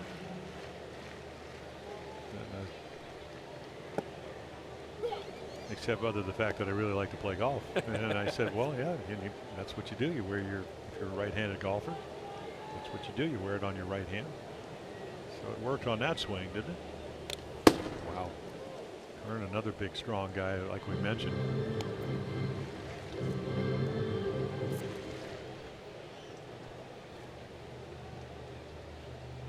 The Royals must like scouting in the state of Texas. Hunter Dozier went to Stephen Austin State, and O'Hearn, as Mullins runs back to get that long fly ball, he played in college at Sam Houston State. The one down here in the 5th. Orioles fans, the day after the O's score 5 runs or more, get 50% off regular menu price online orders at papajohns.com with the promo code Orioles5. Enjoy the quality pizza that you've come to expect from your locally owned and operated Papa John's. I remember about 3 years ago talking to the Orioles farm director Brian Graham. He said, if you start looking at where some of your premier players, Texas, Florida, California, they can play all year. They play all year. You get to see more of them. That's why you need more games. You need your scouting to really be beefed up there.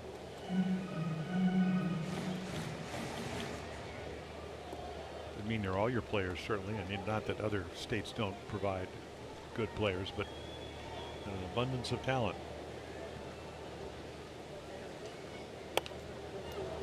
Well, along those lines, that's one of the rationale for why Mike Trout, when he was drafted, lasted until the 25th pick in the first round back in 2009, because there were some teams that weren't sure, because in the state of New Jersey, where he's from, their seasons aren't long. What, about 20 games or 18 games, if that? Certainly they're not as long as those in Florida or Texas or California. 2-2 on Bonifacio, who is 0 for 2 tonight. There's a line into right field, and that's going to fall in front of Adam Jones for a base hit.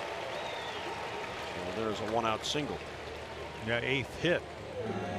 Again, 3 in the first, pitched out of trouble.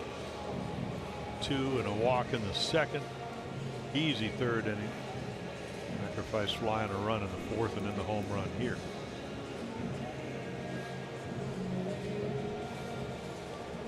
And this is kind of what we've seen from Andrew Cashner. I mean, he kind of keeps you in the game.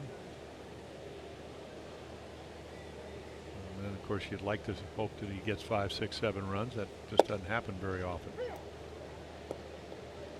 Done a nice job.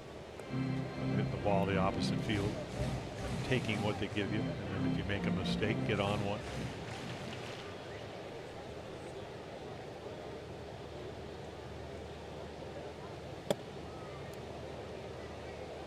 One thing about Castor, Jim, you know he's going to battle.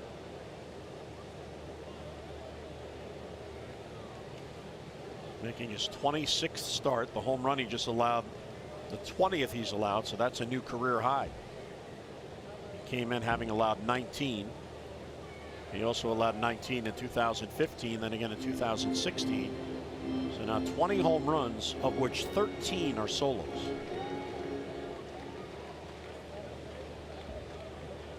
What has hurt him, 5 3-run home runs.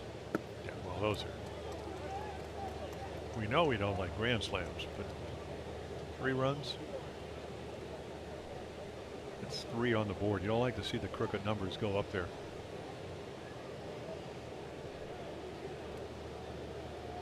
Two and one on Goodwin, who walked and scored the go-ahead run in the 4th inning. There's a strike, good pitch. He's been able to get some called strikes on that changeup. Jeffrey Ramirez, who's now working out of the bullpen, begins to get loose.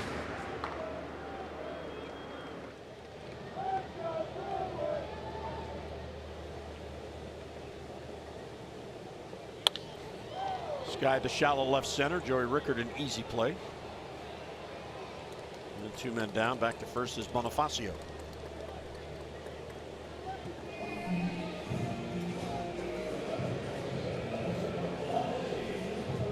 A lot of fly ball outs in this game.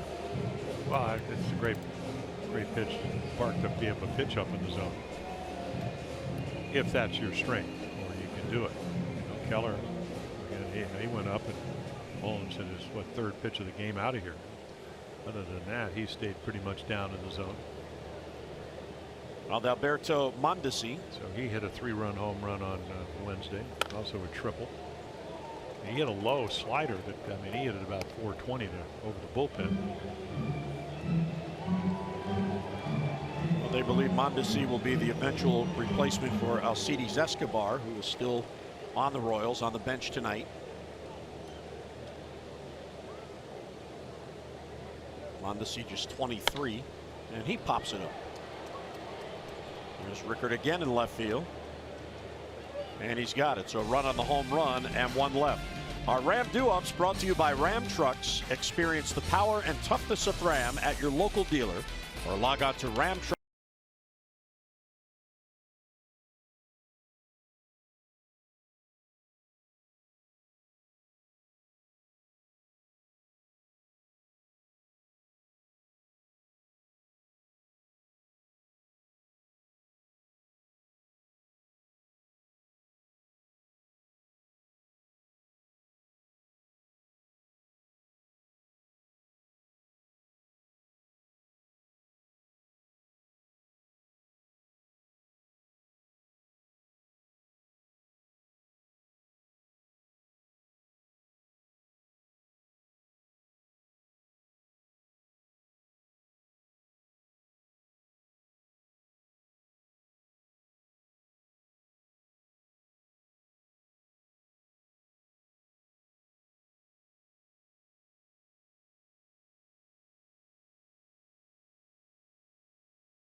Who has the name brand products you love at amazingly low prices? Who but WB Mason, the official office product supplier of the Baltimore Orioles. And by the University of Maryland Medical Center. Be a part of something greater. Jim Palmer's going to head out there after the game. Aaron go around. Going for ribs. Why not? That is a fair ball down the line. And Mullins is going to head to second base with a double. Well, welcome to Baltimore chop. Yeah, and again, why does it get over Dozier's head? Because of the bunt. So you're playing in a little bit. You can imagine this on turf right here. I mean, this is just good hitting. You let it travel, slows it down. Dozier can't get it. And even though Gordon gets to it very quickly and actually sidearms it in, I mean, Mullins with incredible speed. A lot of Al Bumbry, you know. Speed coming to the big leagues and hitting 337 and stealing 37 games his first year. 200 hit season. Yeah. Later on, 200, I think 207. The first Oriole ever. The 200 hit season. So let's see who else. Cal did it a couple of times. BJ Suro. Miguel Tejada did it a couple of times. BJ did it in 1 year. Tough to do.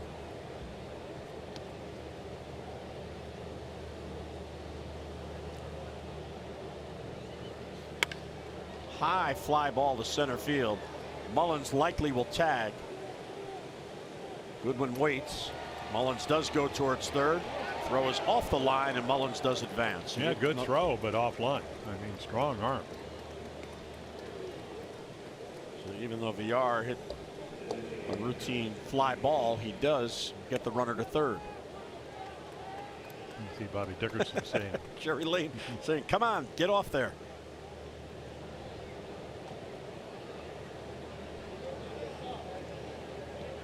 Jerry knows those coaches' boxes are just suggestions.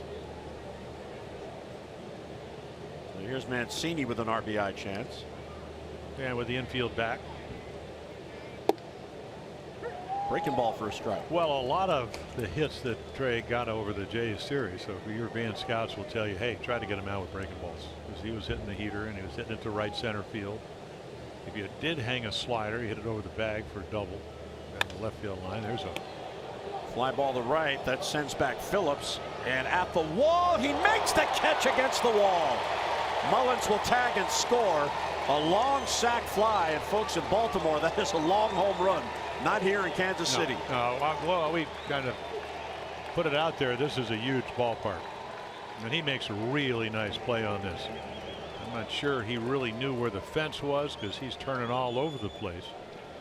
But he runs it down, and otherwise that's extra base hits.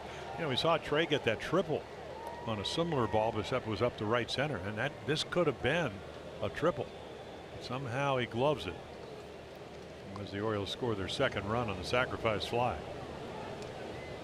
So each team with a sac fly, and it's a one-run game. So Mullins has scored both runs on his solo home run, and he comes in on the sac fly by Mancini. Here's Adam Jones. High strike.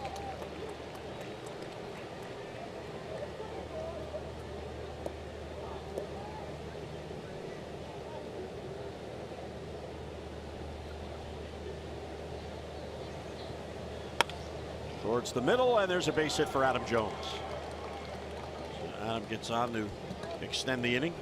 Tying run is on with 2 outs. Well, the 2-out base hit, when you got a 1-run lead, boy, I guess maybe Chris Davis can get into one. And just keeps the inning going. Turns it over when you get later in the later innings of the game. And it does get a guy with a potential power bat to the plate.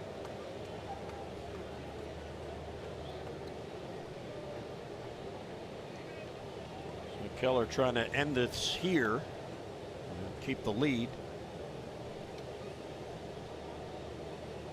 Davis walked in the second and flied out in the fourth. Adam Jones has 5 stolen bases this year.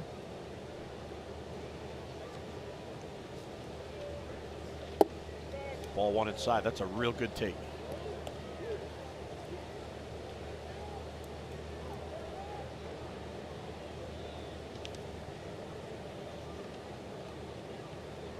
Adam last stole a base on Monday against the Blue Jays.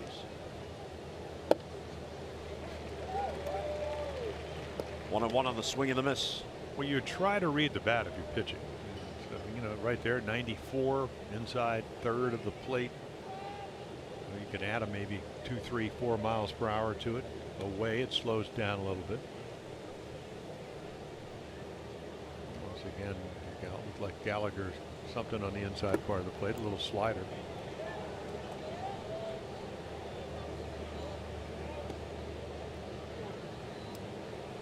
here you are in the 6th with a chance. Not only to be, it doesn't have to be a home run, it just has to be a ball up the gap here. Such vast gaps in this ballpark. Adam runs well enough to be able to score from first, going on contact with 2 outs. 3-1.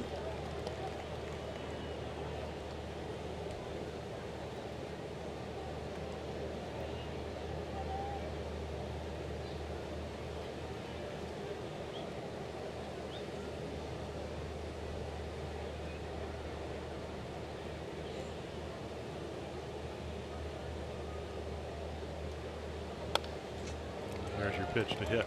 Just a little late.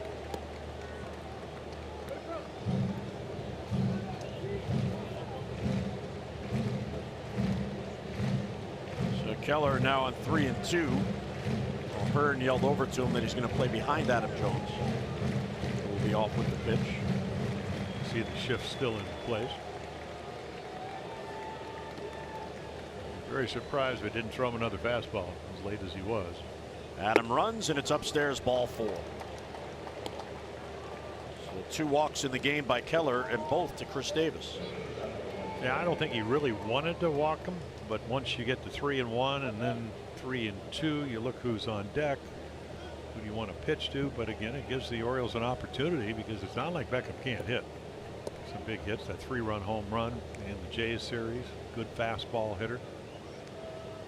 Not a great breaking ball hitter, but if you hang it, that'll change. You get on those pitches pretty well.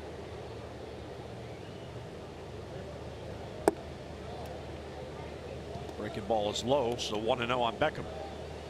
See, that's the one, if you're hitting well, you take. And if you're struggling, you swing it. Because it was a pitcher's pitch, and he took it. So now the pressure's back on Keller. That is foul wide of third.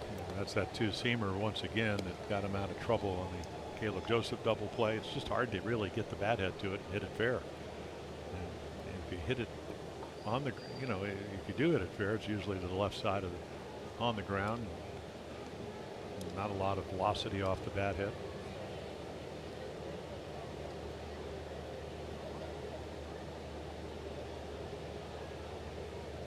Base hit gets this game even.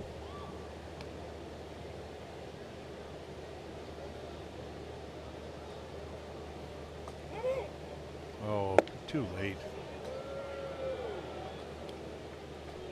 You know, the only way you get timeout is if the umpire gives it to you. Right. It's a request. Yeah. Hitters cannot call timeout. They can request time. Yeah.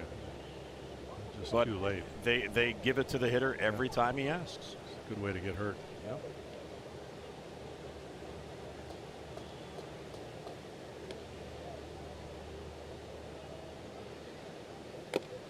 Foul tip, 1-2. Yeah, we haven't seen 96 all evening.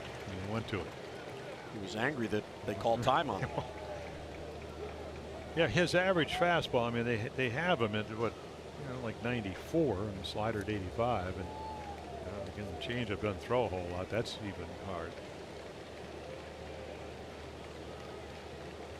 But he can pitch in the upper 90s. One and two on Beckham with 2 on and 2 down. Fouls it off to stay alive. And the only way you could do that if you're young, and as you mentioned, Keller's only 23, is if you have a good windup and you don't speed up your body, you speed up your arm. I mean, a good windup allows you to do that. Big guy, 6'5", goes 230. Whoever scouted him did a great job. Again, I mean, they got him for $100,000. Rule 5, got to keep him all year.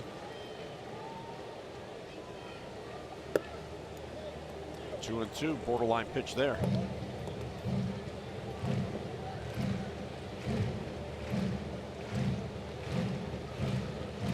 Pitch count at 91. So you talked about, I mean, they've done a nice job of limiting the innings, and limiting the pitch count. Of course, again, their bullpen been a little shaky. Got to get out of this inning. And he chases a pitch down and away for a strikeout. So Keller gets out of it. Orioles do get a run mid-6th in a 3-2 game.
Dozier smokes one first pitch. It makes the play look easy. Of course, we saw this in spring training, but Showalter getting him in a lot of games. Seemed like every game he'd make an outstanding play. And once again, a little tip of the hat. One pitch, one out. Of course, Dozier would eventually hit a home run. Going to catch my best drives. I'm going to hit it out of here. Boy, did he ever. I'm not going to hit it to Cedric anymore. No. I'm going to hit it to left field. He hit it over his head, but not to him. Just off the plate again, so 2-0. Phillips has been on base twice. He reached on a fielder's choice in the second and singled in the fourth. Right field, easy play for Jones. Adam has it, and one away. Well, last weekend was Players Weekend around Major League Baseball. Players showcasing their nickname on the back of their jersey. Former O's greats such as Demper, Steady Eddie, Boog, and Brooks are also getting in on the action. So go online, Orioles.com/auctions, and bid on these autographed Legends Players Weekend jerseys. All proceeds benefit the Maryland Food Bank. Bidding will close tonight at 10 p.m. Visit Orioles.com/auctions. Yeah. So you got 2 minutes. That's right. And I signed one on Tuesday. There you go. Even though I'm not in the copy, they have one of my jerseys. Just if anybody's interested. Spreading the wealth. Yes. I'm sure Bordy had one. I think Ben McDonald had one. Ben's here doing radio this series. I don't know. I don't know if Bordy's dog let him.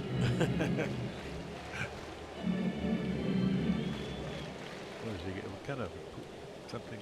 Something doodle. Newfoundland Doodle. Great looking dog. Looked to me it might have a pretty good appetite. Could have gone to ribs with us last night. Could have eaten the leftovers. Oh. That's gone if it stays fair. Down the line in the corner, and there's a home run. Cam Gallagher, welcome back to the big leagues. Well, and again, he's having a perfect night. Ended up single in the right field, walking. So that's his first home run this year, second of his career. The other one a grand slam. So Drew Gutierrez gets traded, and Gallagher comes up from Omaha. Like a little slider that, yep, hanger. That'll speed the bat up, and you don't want to be pitching down the lines at this ballpark. You can see it just kind of a little hanger in the dot, too big. Pitcher Cashner's going to leave after the pitch count gets him scoreboard.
Regular oil change that Jiffy Lube will help your vehicle's engine run cleaner, longer. Jiffy Lube.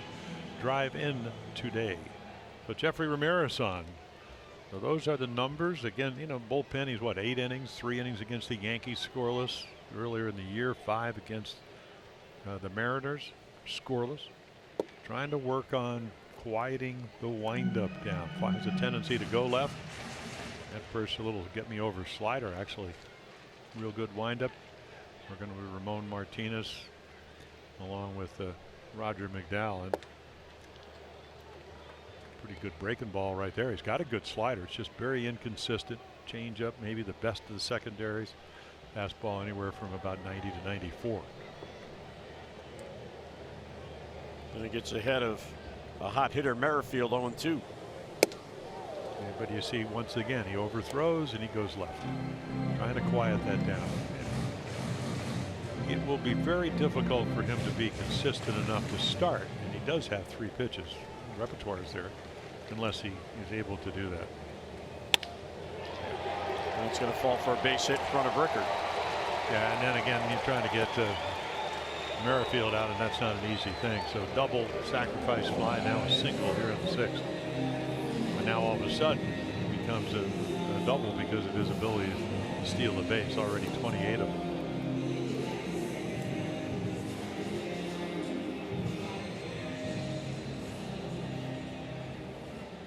Here's Alex Gordon, 1 out of 3.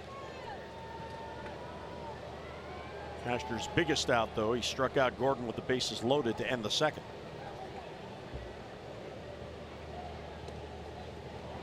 Keeping Merrifield close. 28 stolen bases, 3rd most in the league. University of South Carolina. Grew up in North Carolina, so I went a little bit south. That's where Brian Roberts' dad used to coach.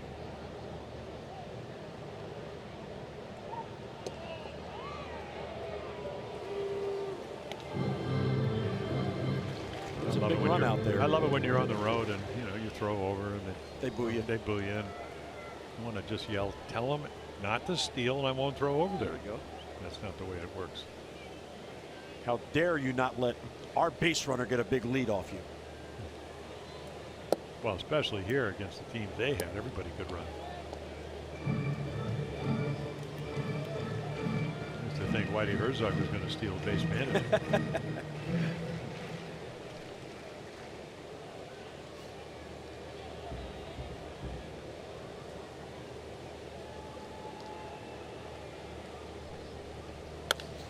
Popped up. There's Nunez in foul ground. And he's got it for the out. So Gordon is retired. That's a big out for Ramirez, and 2 down. Merrifield has to hold it first. Well, you did a nice job of holding him and not giving him a running lead. That's what he's looking. I imagine if you're Ned Yost and you're managing this team, if you think that his time to the plate is well over 1.3 seconds, you may let him try to steal a base here. Of course, Dozier, you can see 1 for 3 with that solo home run, a blast. Not a real big lead, though. There's another hanger and another base hit. Isn't it kind of amazing what happens to those hanging sliders? You want to throw a ball a long way, hang one. Home run by Gallagher on a hanger. Because that was off Cashner. This one just kind of hovered.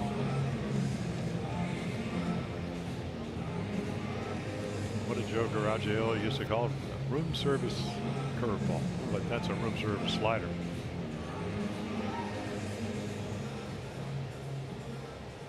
By the way, Willie Wilson, who you love to get on base against, he had 612 steals. That's the most. Well, they all did. I mean, Amos Otis could steal bases. Freddie Patek. Yeah. Al Cowens could steal bases. How about this? George Brett had 201. Well, 4th most. Yeah. Well, George. People, they look at George as going, "What? I think he got 3,400 hits or whatever." And you mentioned over 300 home runs, but he could do everything. He's a great third baseman. In fact, one day I come out early. We hit early in Memorial Stadium, and I see this. He wore number 5. There's a kid. Mounds used to be between home and first, and home and third. There's number 25 for the Royals. playing catch, warming up on the mound. I'm going, who's the new left-handed pitcher they got? Who's Brett? Throwing left-handed. And, you know, his brother, his late brother, Ken, was a terrific hitter, but also a major league pitcher. And it looked like his brother, Kenny, but it was him. Throwing left-handed. And I said, how did you do that? He said, well, I have this dream. You know, I'm going to get hit in the hand playing third base. I'll just pick him up, throw him out left-handed. In the dirt, and it gets away from Caleb, so both runners advance. Well, just what the Royals want. Yeah, a little slider. I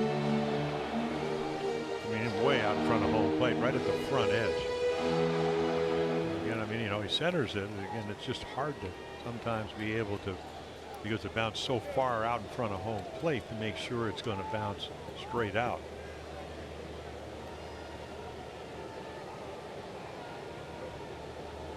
One and two on O'Hearn. Another bounce. Yeah, there's the one that you're not going to let by. And O'Hearn 5 for 15 with runners in scoring position. And there. I mean, this right in between the chest protector and the right arm. Saved a run.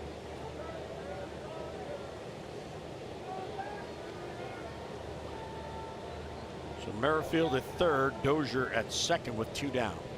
Kansas City trying to break this one open. I think this would be a changeup count right here. He's got a real good change. And there it was. Able to foul it off.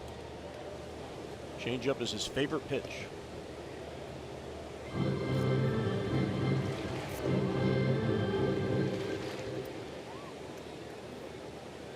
Close enough that he had to go after it to protect.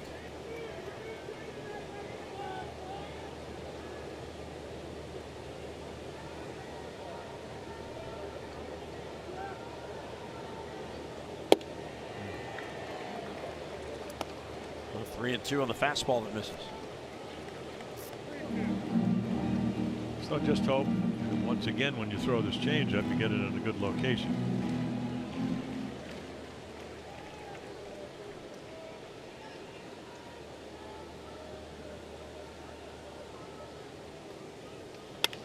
Ground ball and a base hit into left field. Merrifield will score. Dozier right behind him, and a huge 2-out base hit makes it 6-2 Kansas City. And for O'Hearn, I mean, what a nice job. He does get the changeup, and it isn't in a good location unless you're hitting.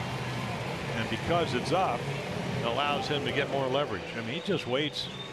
Look at how long he waited for it to travel. And because it's 86 out over the plate, it slows down to about 81 miles per hour, and then he just hits it hard into left. So now 6 for 16 runners in scoring position. Young player getting a chance to play. Boy, what a big hit that was. Not to mention the wild pitch to get him to second and third. There's Bonifacio, 7th batter to come up this inning, and again a fastball that badly misses. Well, for a young pitcher, and Ramirez is young, it is hard to pitch infrequently and have command. I mean, even when he was pitching every 5th day, that's why he was taken out of the rotation, because the command was real iffy. He just hasn't learned at this point. He just thinks that if I, you know, jerk my left shoulder and my head with it, that I'm going to create arm speed. I don't think it works. It never worked for me. It doesn't work for most of the guys I've seen over 50 years. And that's the experience factor. You've got to calm down. Off the end of the bat, Mullins calls off Rickard, and Cedric has it for the out. But a big inning for Kansas City. They get 3 and now hold a 6-2 lead.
Gordon down on strikes, 1-0 at that time, and then right here Merrifield will give them a lead, long sacrifice fly, but it'll end at that.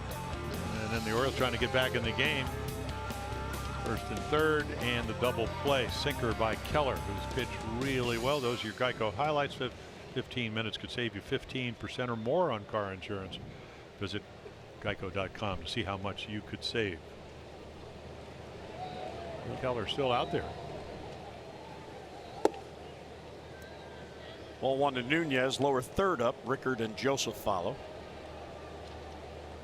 Yeah, this was 2014 and 15. Boy, they would already beat their bullpen, but those days are gone. Bullpen certainly. I mean, they certainly.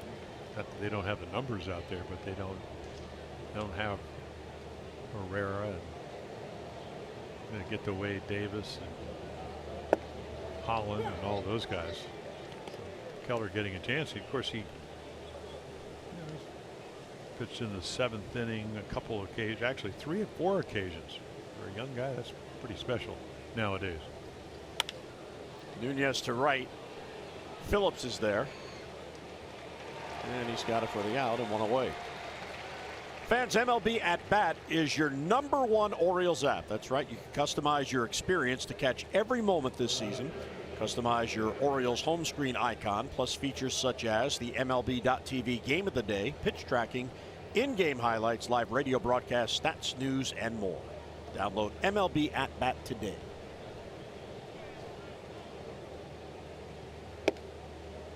Strike taken by Joey Rickard.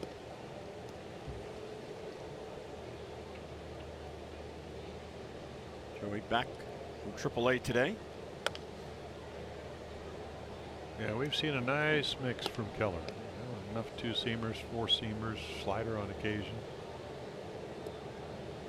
That double play ball to Caleb Joseph is a huge pitch.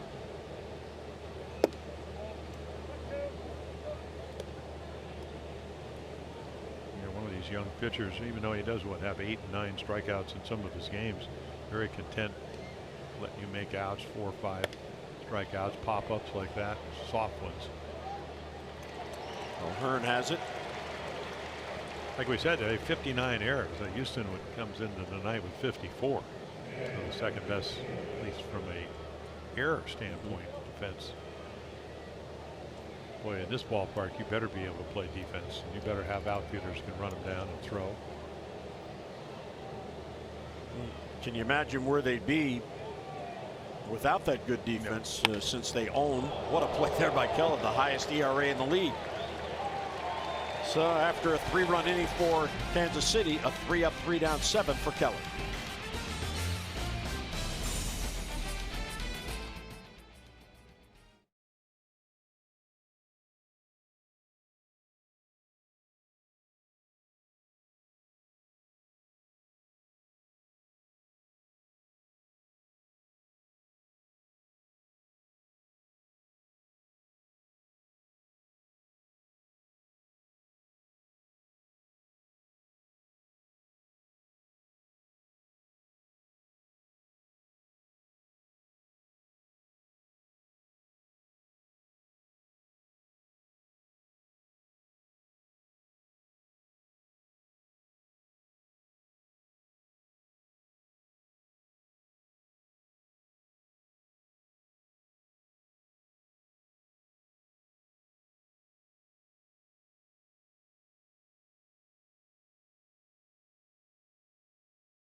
opportunity to hone his craft.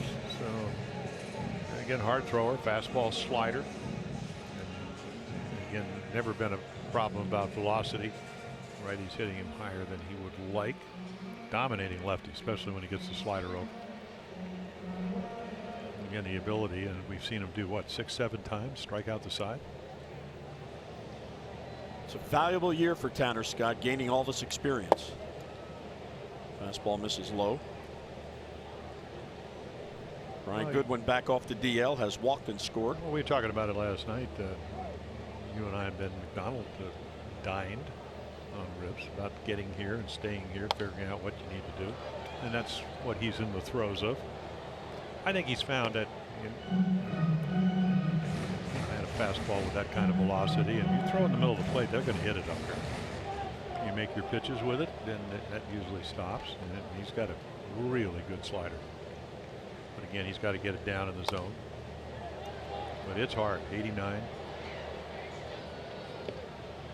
It's a devastating pitch to left-handed batters. And even the righties. You look at some of the classic sliders, whether it was Mickey Lolich or Guidry or Sparky Lyle, won a Cy Young in '77, the backdoor slider. There it is. He took it.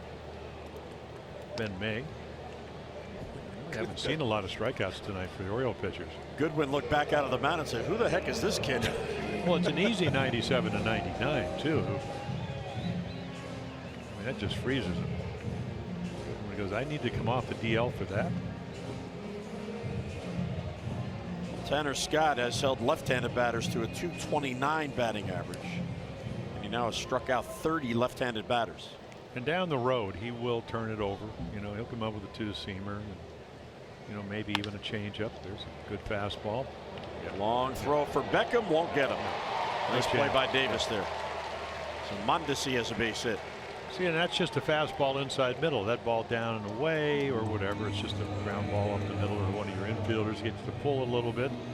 Good range. Somewhere over the rainbow. And then the rainbow throw. Bluebirds fly. Kansas, man. I know. To Kansas. I'm working with you. I was trying to encourage you to go to the next line.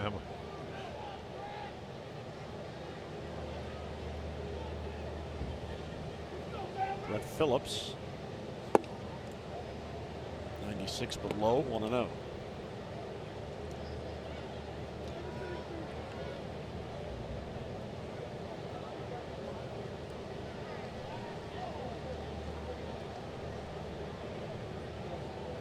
Runner goes, check swing. Caleb's throw is high. Mondesi has the bag.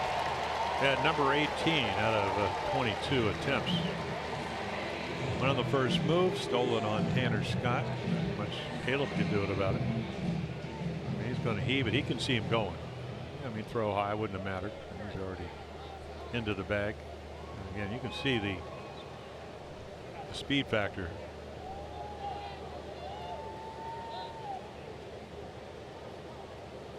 It's only the second stolen base against Scott, but it's 2 out of 3 have made it.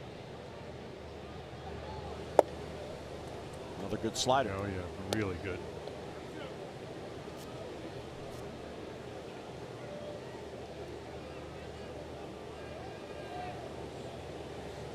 Tanner last worked on Tuesday against Toronto, allowed a run.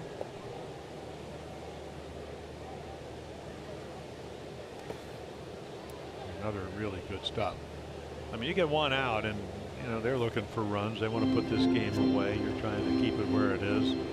Maybe get something going against their bullpen, and that easily could have been down to third base if he doesn't block that pitch.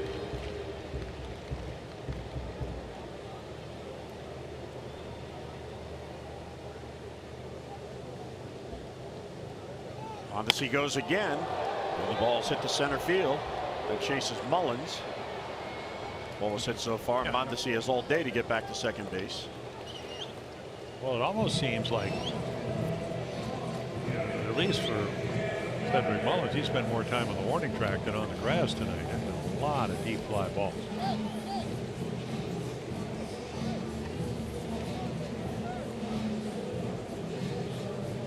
That is his 5th put out.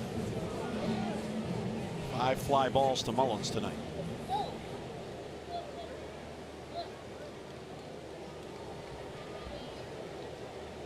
as most young players do when you come to a park for the first time or second time or on a daily basis, take balls off the bat, batting practice. See how the ball, you were talking about the third deck, that's how you got to navigate your way through that. Here's Cam Gallagher. All-star Cam Gallagher. And right there trying to do more damage again at 98. I still remember when Curtis Goodwin came to the big leagues for the Orioles. He got 2 or more hits in the first 8 games.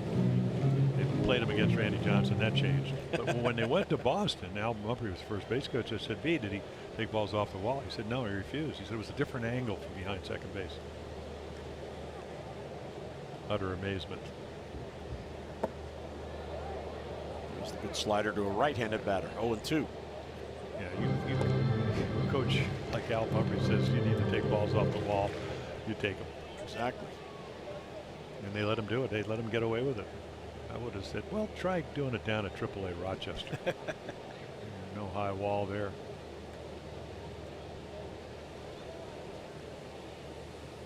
And he got him another good slider. So the infield hit, stolen base with a man left. We are through 7 in Kansas City. The Royals have the lead.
Mobile, and how about the running birds?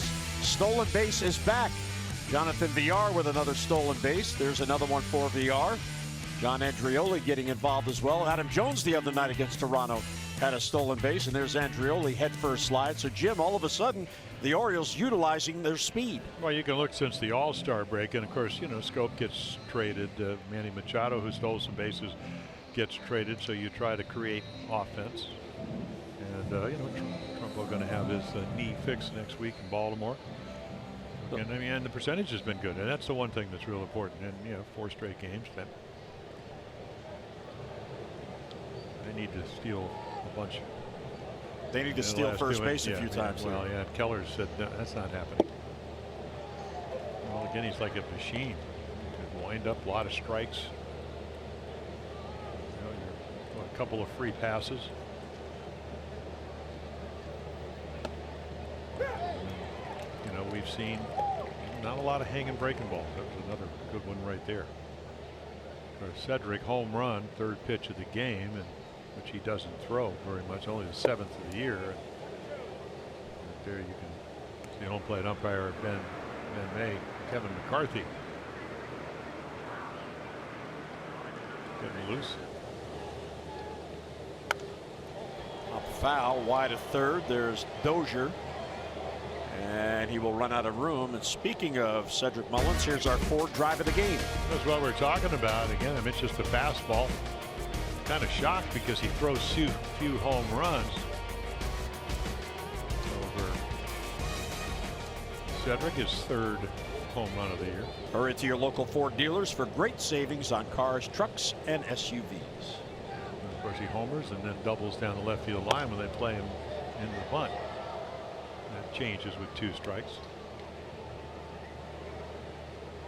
Probably would have been to the big leagues a lot earlier if he hadn't hurt the hamstring last year. Yeah. Got off to a great start. That was Double-A Bowie, and this year at Triple-A Norfolk. Well, and he's a player, and Brian Graham has done this with several players, and the organization obviously, where he skipped a level. He went from Delmarva to Bowie, bypassing Frederick along the way. And as a college player, they felt he was mature enough to handle it, and he did. But unfortunately, there went the hamstring, and cost him a lot of time. And then because he was such a valuable prospect, they were very cautious with him. He must have felt like he became a full-time resident of Sarasota rehabbing. Of course, you got Dave Walker down there, does such a great job. Mondesi at short on the pop-up, and one down in the Oriole eighth.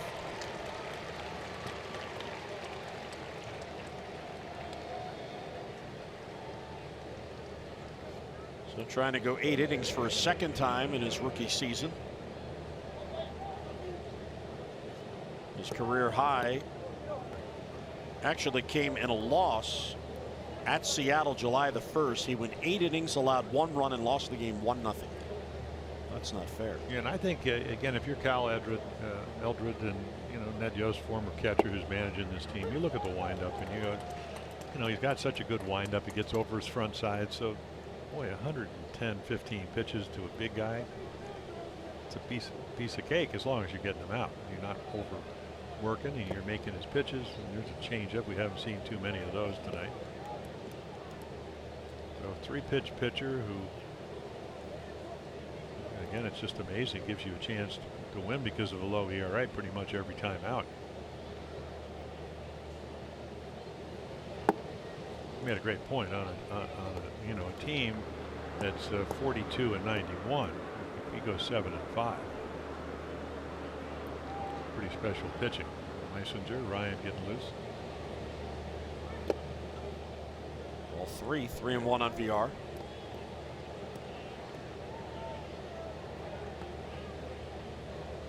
Well, the Orioles trailing at 6-2. They have been held to 2 runs or less in 52 of their games this year. 52 out of 134. 2 runs or less. Well, key injuries early on. I mean, it started last September. Went from 6 runs in August to 3. A little bit, maybe 3.07. And then it continued. Rumbo hurt his quad. And right to the first baseman. There's O'Hearn, 2 down. Yeah, got it in and on the fist, so he didn't hit it very hard. But then you had the oblique problem, and then you had guys just maybe trying a little bit too much. Chris Davis, prolonged slump early in the year. But kind of shocking that the runs, everybody thought that the Orioles would score more runs. Whether you win or not, we saw last year pitching still not where they want it, but better than last year. Well, Trey Mancini brings a 5-game hitting streak into this game, and not only getting base hits, Jim, he's run producing. Well, he is, and he did produce a run with a sacrifice fly, but Phillips robbed him of the double. So again, he's got a lot of pitches to hit tonight, but when he did, the right fielder goes up against the wall. Easily could have been double or triple in this part. Keller ahead of him 0-2. Just got a piece. And don't forget the nice job that Gallagher done behind the plate. Comes in. Perez doesn't catch tonight. He's going to get 3 days off. Bring him right back to the big leagues. Talk about Cam Gallagher, and he doesn't miss a beat behind the plate. Off-speed pitch. Mancini swings through it. And the Orioles go 3 up, 3 down in the 8th.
Bundy taking on Heath Philmeyer.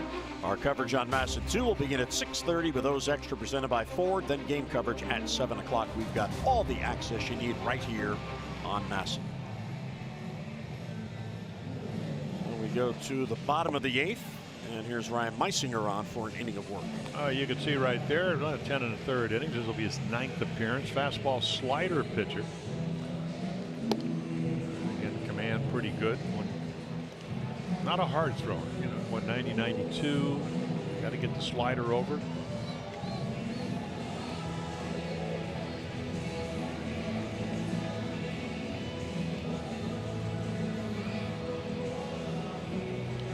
Meisinger last worked Tuesday. He had a scoreless inning against Toronto.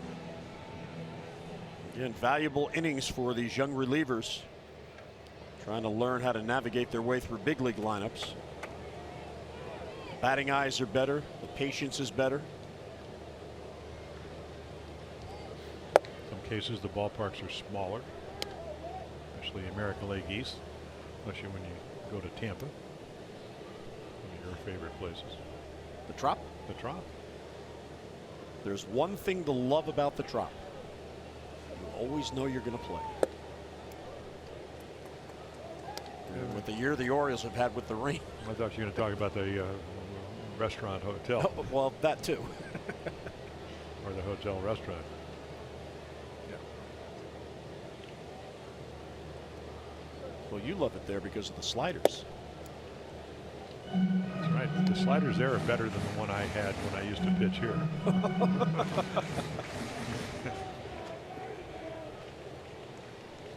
Buck and the Birds down by 4. One more at bat. Yeah, Merrifield wanting to get on again and does. Yeah, that's a good night. A couple of walks, sacrifice fly, single, double. No wonder he was sought after trading deadline. Meisinger, a 4-pitch walk. So Merrifield is 2 hits. He's walked twice. And the one time they got him out, he had a sac fly to the warning track in center field. And those are kind of the things you talk about, because you don't always, when you come in these situations, if you're not a closer, you come in when there aren't runners on. You talked about needing to get the breaking ball over. There he did. Gordon swung through it. Yeah, the interesting thing about the Orioles, I just remember when Earl Weaver, Earl took the job at the All-Star break in 1968, and from 1968 all the way to 1980 worked on a 1-year deal. And what he used to always talk about, he said, some years 109, 108, 101 wins, playoffs, 73 and 4. Well, when you weren't in the playoffs, you brought up the young players. He goes, well, are we trying to win games? Or, how do I use them? Because I don't know if I'm going to be back and whatever. The Orioles are still going through that. So somebody's going to, it's great to say, okay, well, Meisinger has to do this, Ramirez has to do that. But I'm hoping that somebody is going to be the guy that actually gets to make that decision and gets to see all these things. Because that's how you move forward as an organization. And Earl made a good point. What am I managing for next year when I don't know I'm going to be here or whatever? And again, I think young players, so at some point the Orioles are going to have to decide who's going to run this show. 0-2 on Gordon.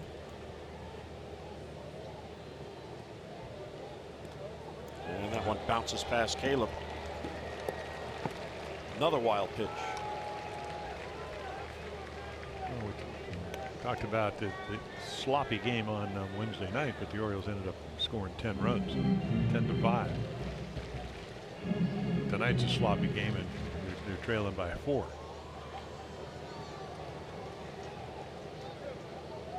Another breaking ball, and it hit the plate. Yeah, on the back edge of it. Yeah, 60 feet 6 inches to the front edge of the plate. We've seen a couple this side of that, and we've seen some that just get over the back of the plate. There's another one.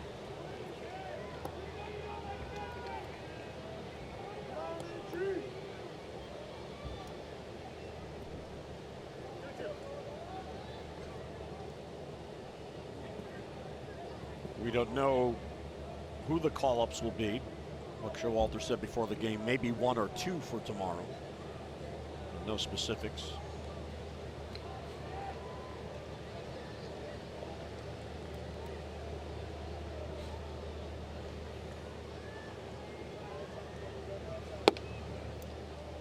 Well, the fastball command for Meisinger is not there. Nor with the breaking ball. Again, I mean, that's part of also the equation. Can you sit around and still be able to throw strikes? Kind of like a young player that comes to the big leagues, he's going to be a role player instead of playing every day. Can you figure out how to get the job done? Cut your swing down. And there's another breaking ball. So last thing you want to do here. Well, of the 7 games on the homestand, Meisinger got in 2.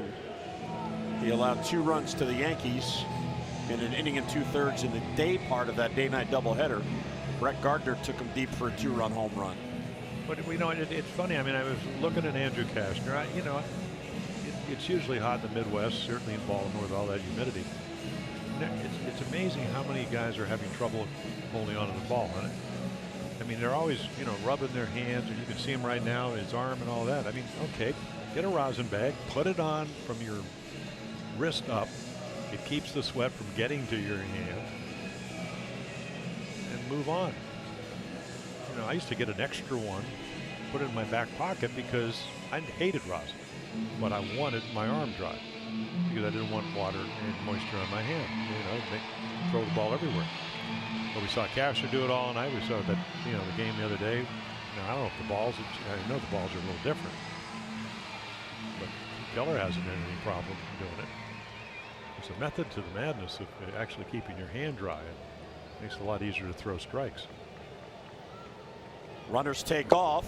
Throw to third by Caleb. He is safe. Late call by Jerry Lane. So a double steal. We told you, I mean, Merrifield can steal. You don't pay attention, head down, straight steal. It's not easy because you got Dozier. You got to throw over him if you're Kaler Joseph. And again, Nunez has to learn what Bobby Dickerson will teach him is sustain the tag. Watch him. He tags him and then the glove comes off. So you got to be in balance. You got to tag him, and then he tags him. Might have been out if he kept his glove on his body. Now you got to play your infield in. This is how you get the Orioles 14th in earned run average. This is how you maybe get a little bit closer to Kansas City as far as having the worst ERA, having to play your infield in the 8th inning because of a couple of walks. Not what you want to do.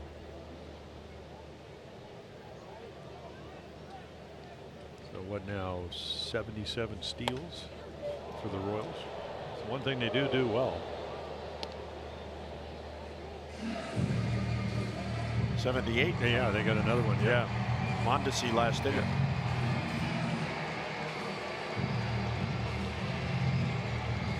Meisinger gets ahead of Dozier. 1-2.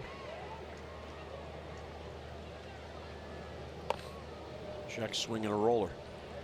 Well, this is Meisinger's inning, at least for the moment. There is nobody getting loose behind him. I think Roger McDowell said, hey, come on, man, use your fastball.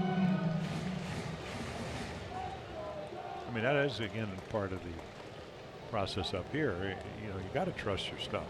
You can't just be a one-pitch pitcher. And once again, I mean, it's wiping off the hand and the arm.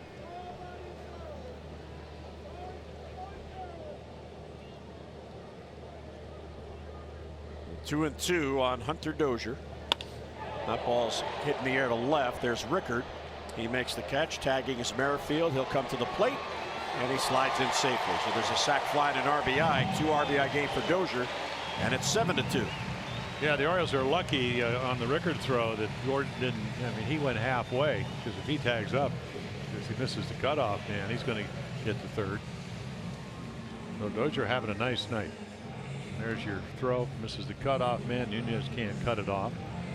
But Gordon went back to second, still in scoring position.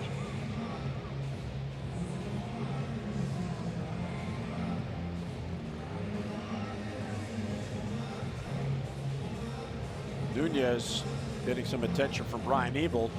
imagine I think he got spiked. On the Merriweather play, the stolen base.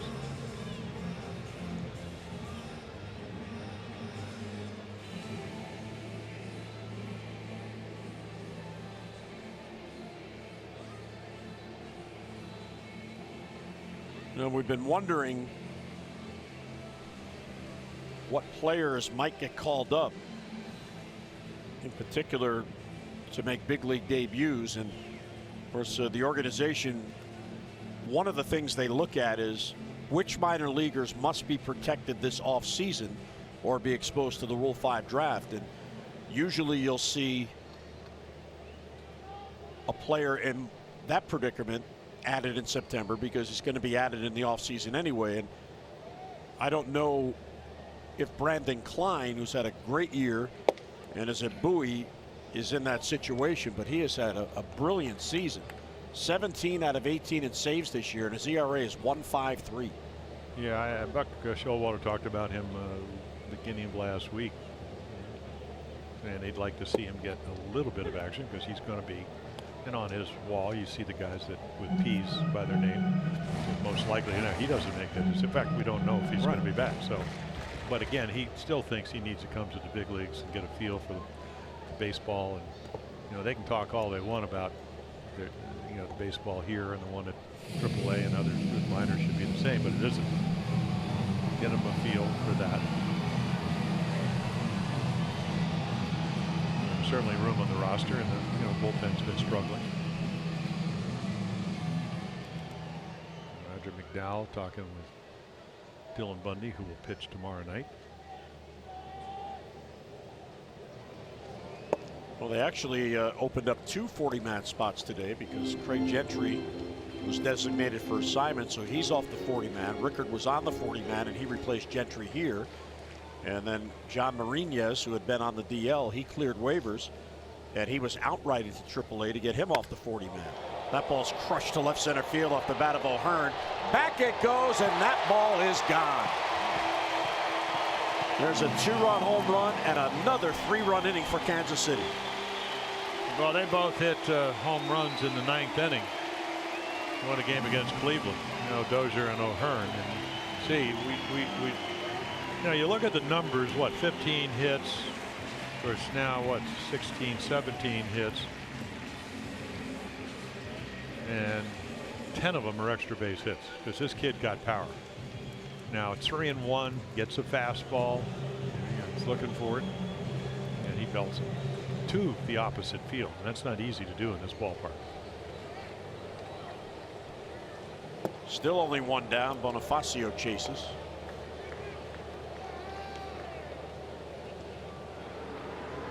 Gilmartin getting loose. That was the 23rd pitch Meisinger has thrown, and he's only been able to get 1 out.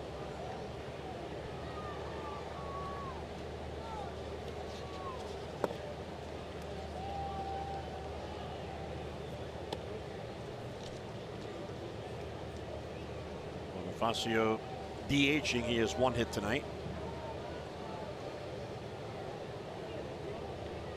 Couple of 3-run innings for the Royals. Well, that'll turn a game around. 3-1 going into the 6th when they put 3 on the board after the Orioles actually made it 3-2. So he couldn't hold back on the check swing, and that's a strikeout. Get ahead, throw a good slider. Hasn't been able to do that until Bonifacio kind of check swung his way to a strikeout. Ryan Goodwin now.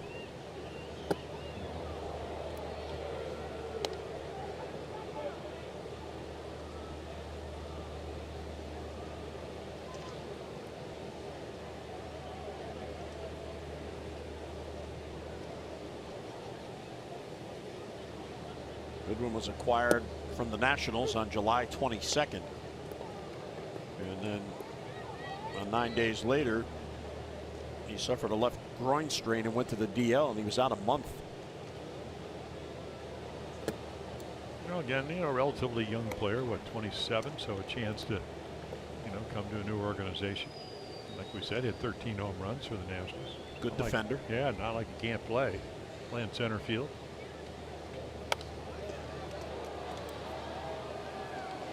Looks, you know, he stands like the North man who we're going to see.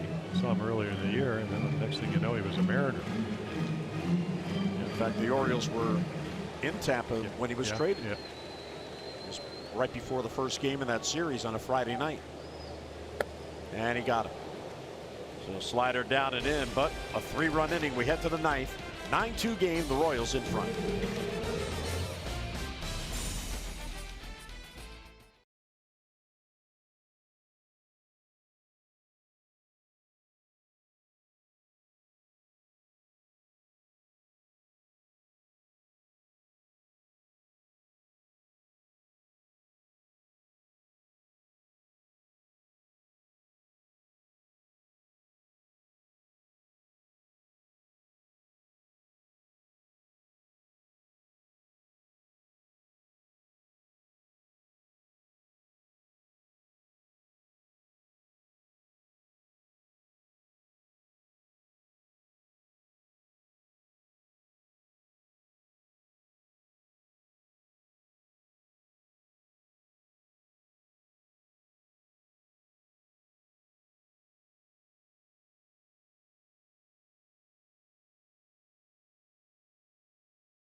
That's transparency.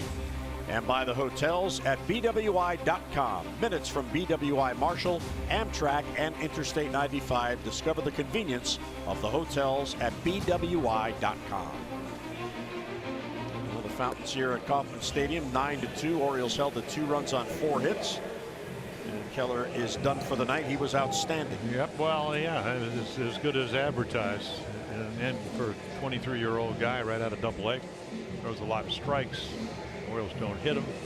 Even though Mullins gets a home run, his 3rd of his year, and then Kevin McCarthy comes in, ground ball specialist, 64%, and that is the best of all the American League relievers. Not a hard thrower, 91, got a change, slider, curveballs, got all the pitches. He'll face Adam Jones. Davis and Beckham will follow, with the Orioles trailing by 7.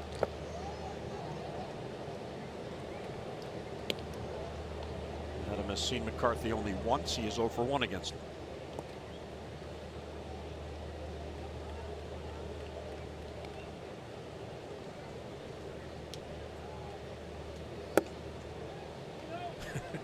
Adam again asking for the appeal.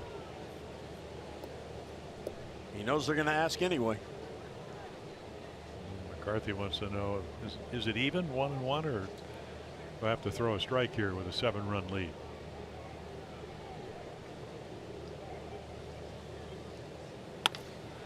Bounce to third. There's Dozier. And there's the grounder. That's what he does. And one away in the 9th. Adam Jones is retired. This copyrighted telecast is presented by authority of the Orioles and may not be reproduced or retransmitted in any form. And the accounts and descriptions of this game may not be disseminated without the express written consent of the Orioles. Here's Chris Davis, who has drawn a couple of walks tonight.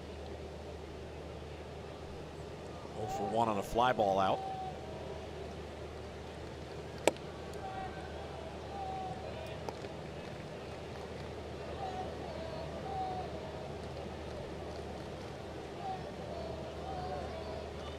Kevin McCarthy is from Long Island, grew up in Uniondale, and then went to college at Marist in Poughkeepsie.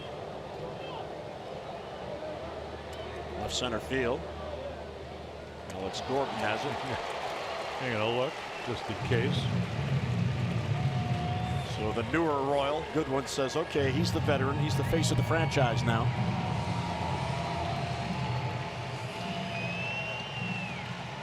Orioles down to their final out.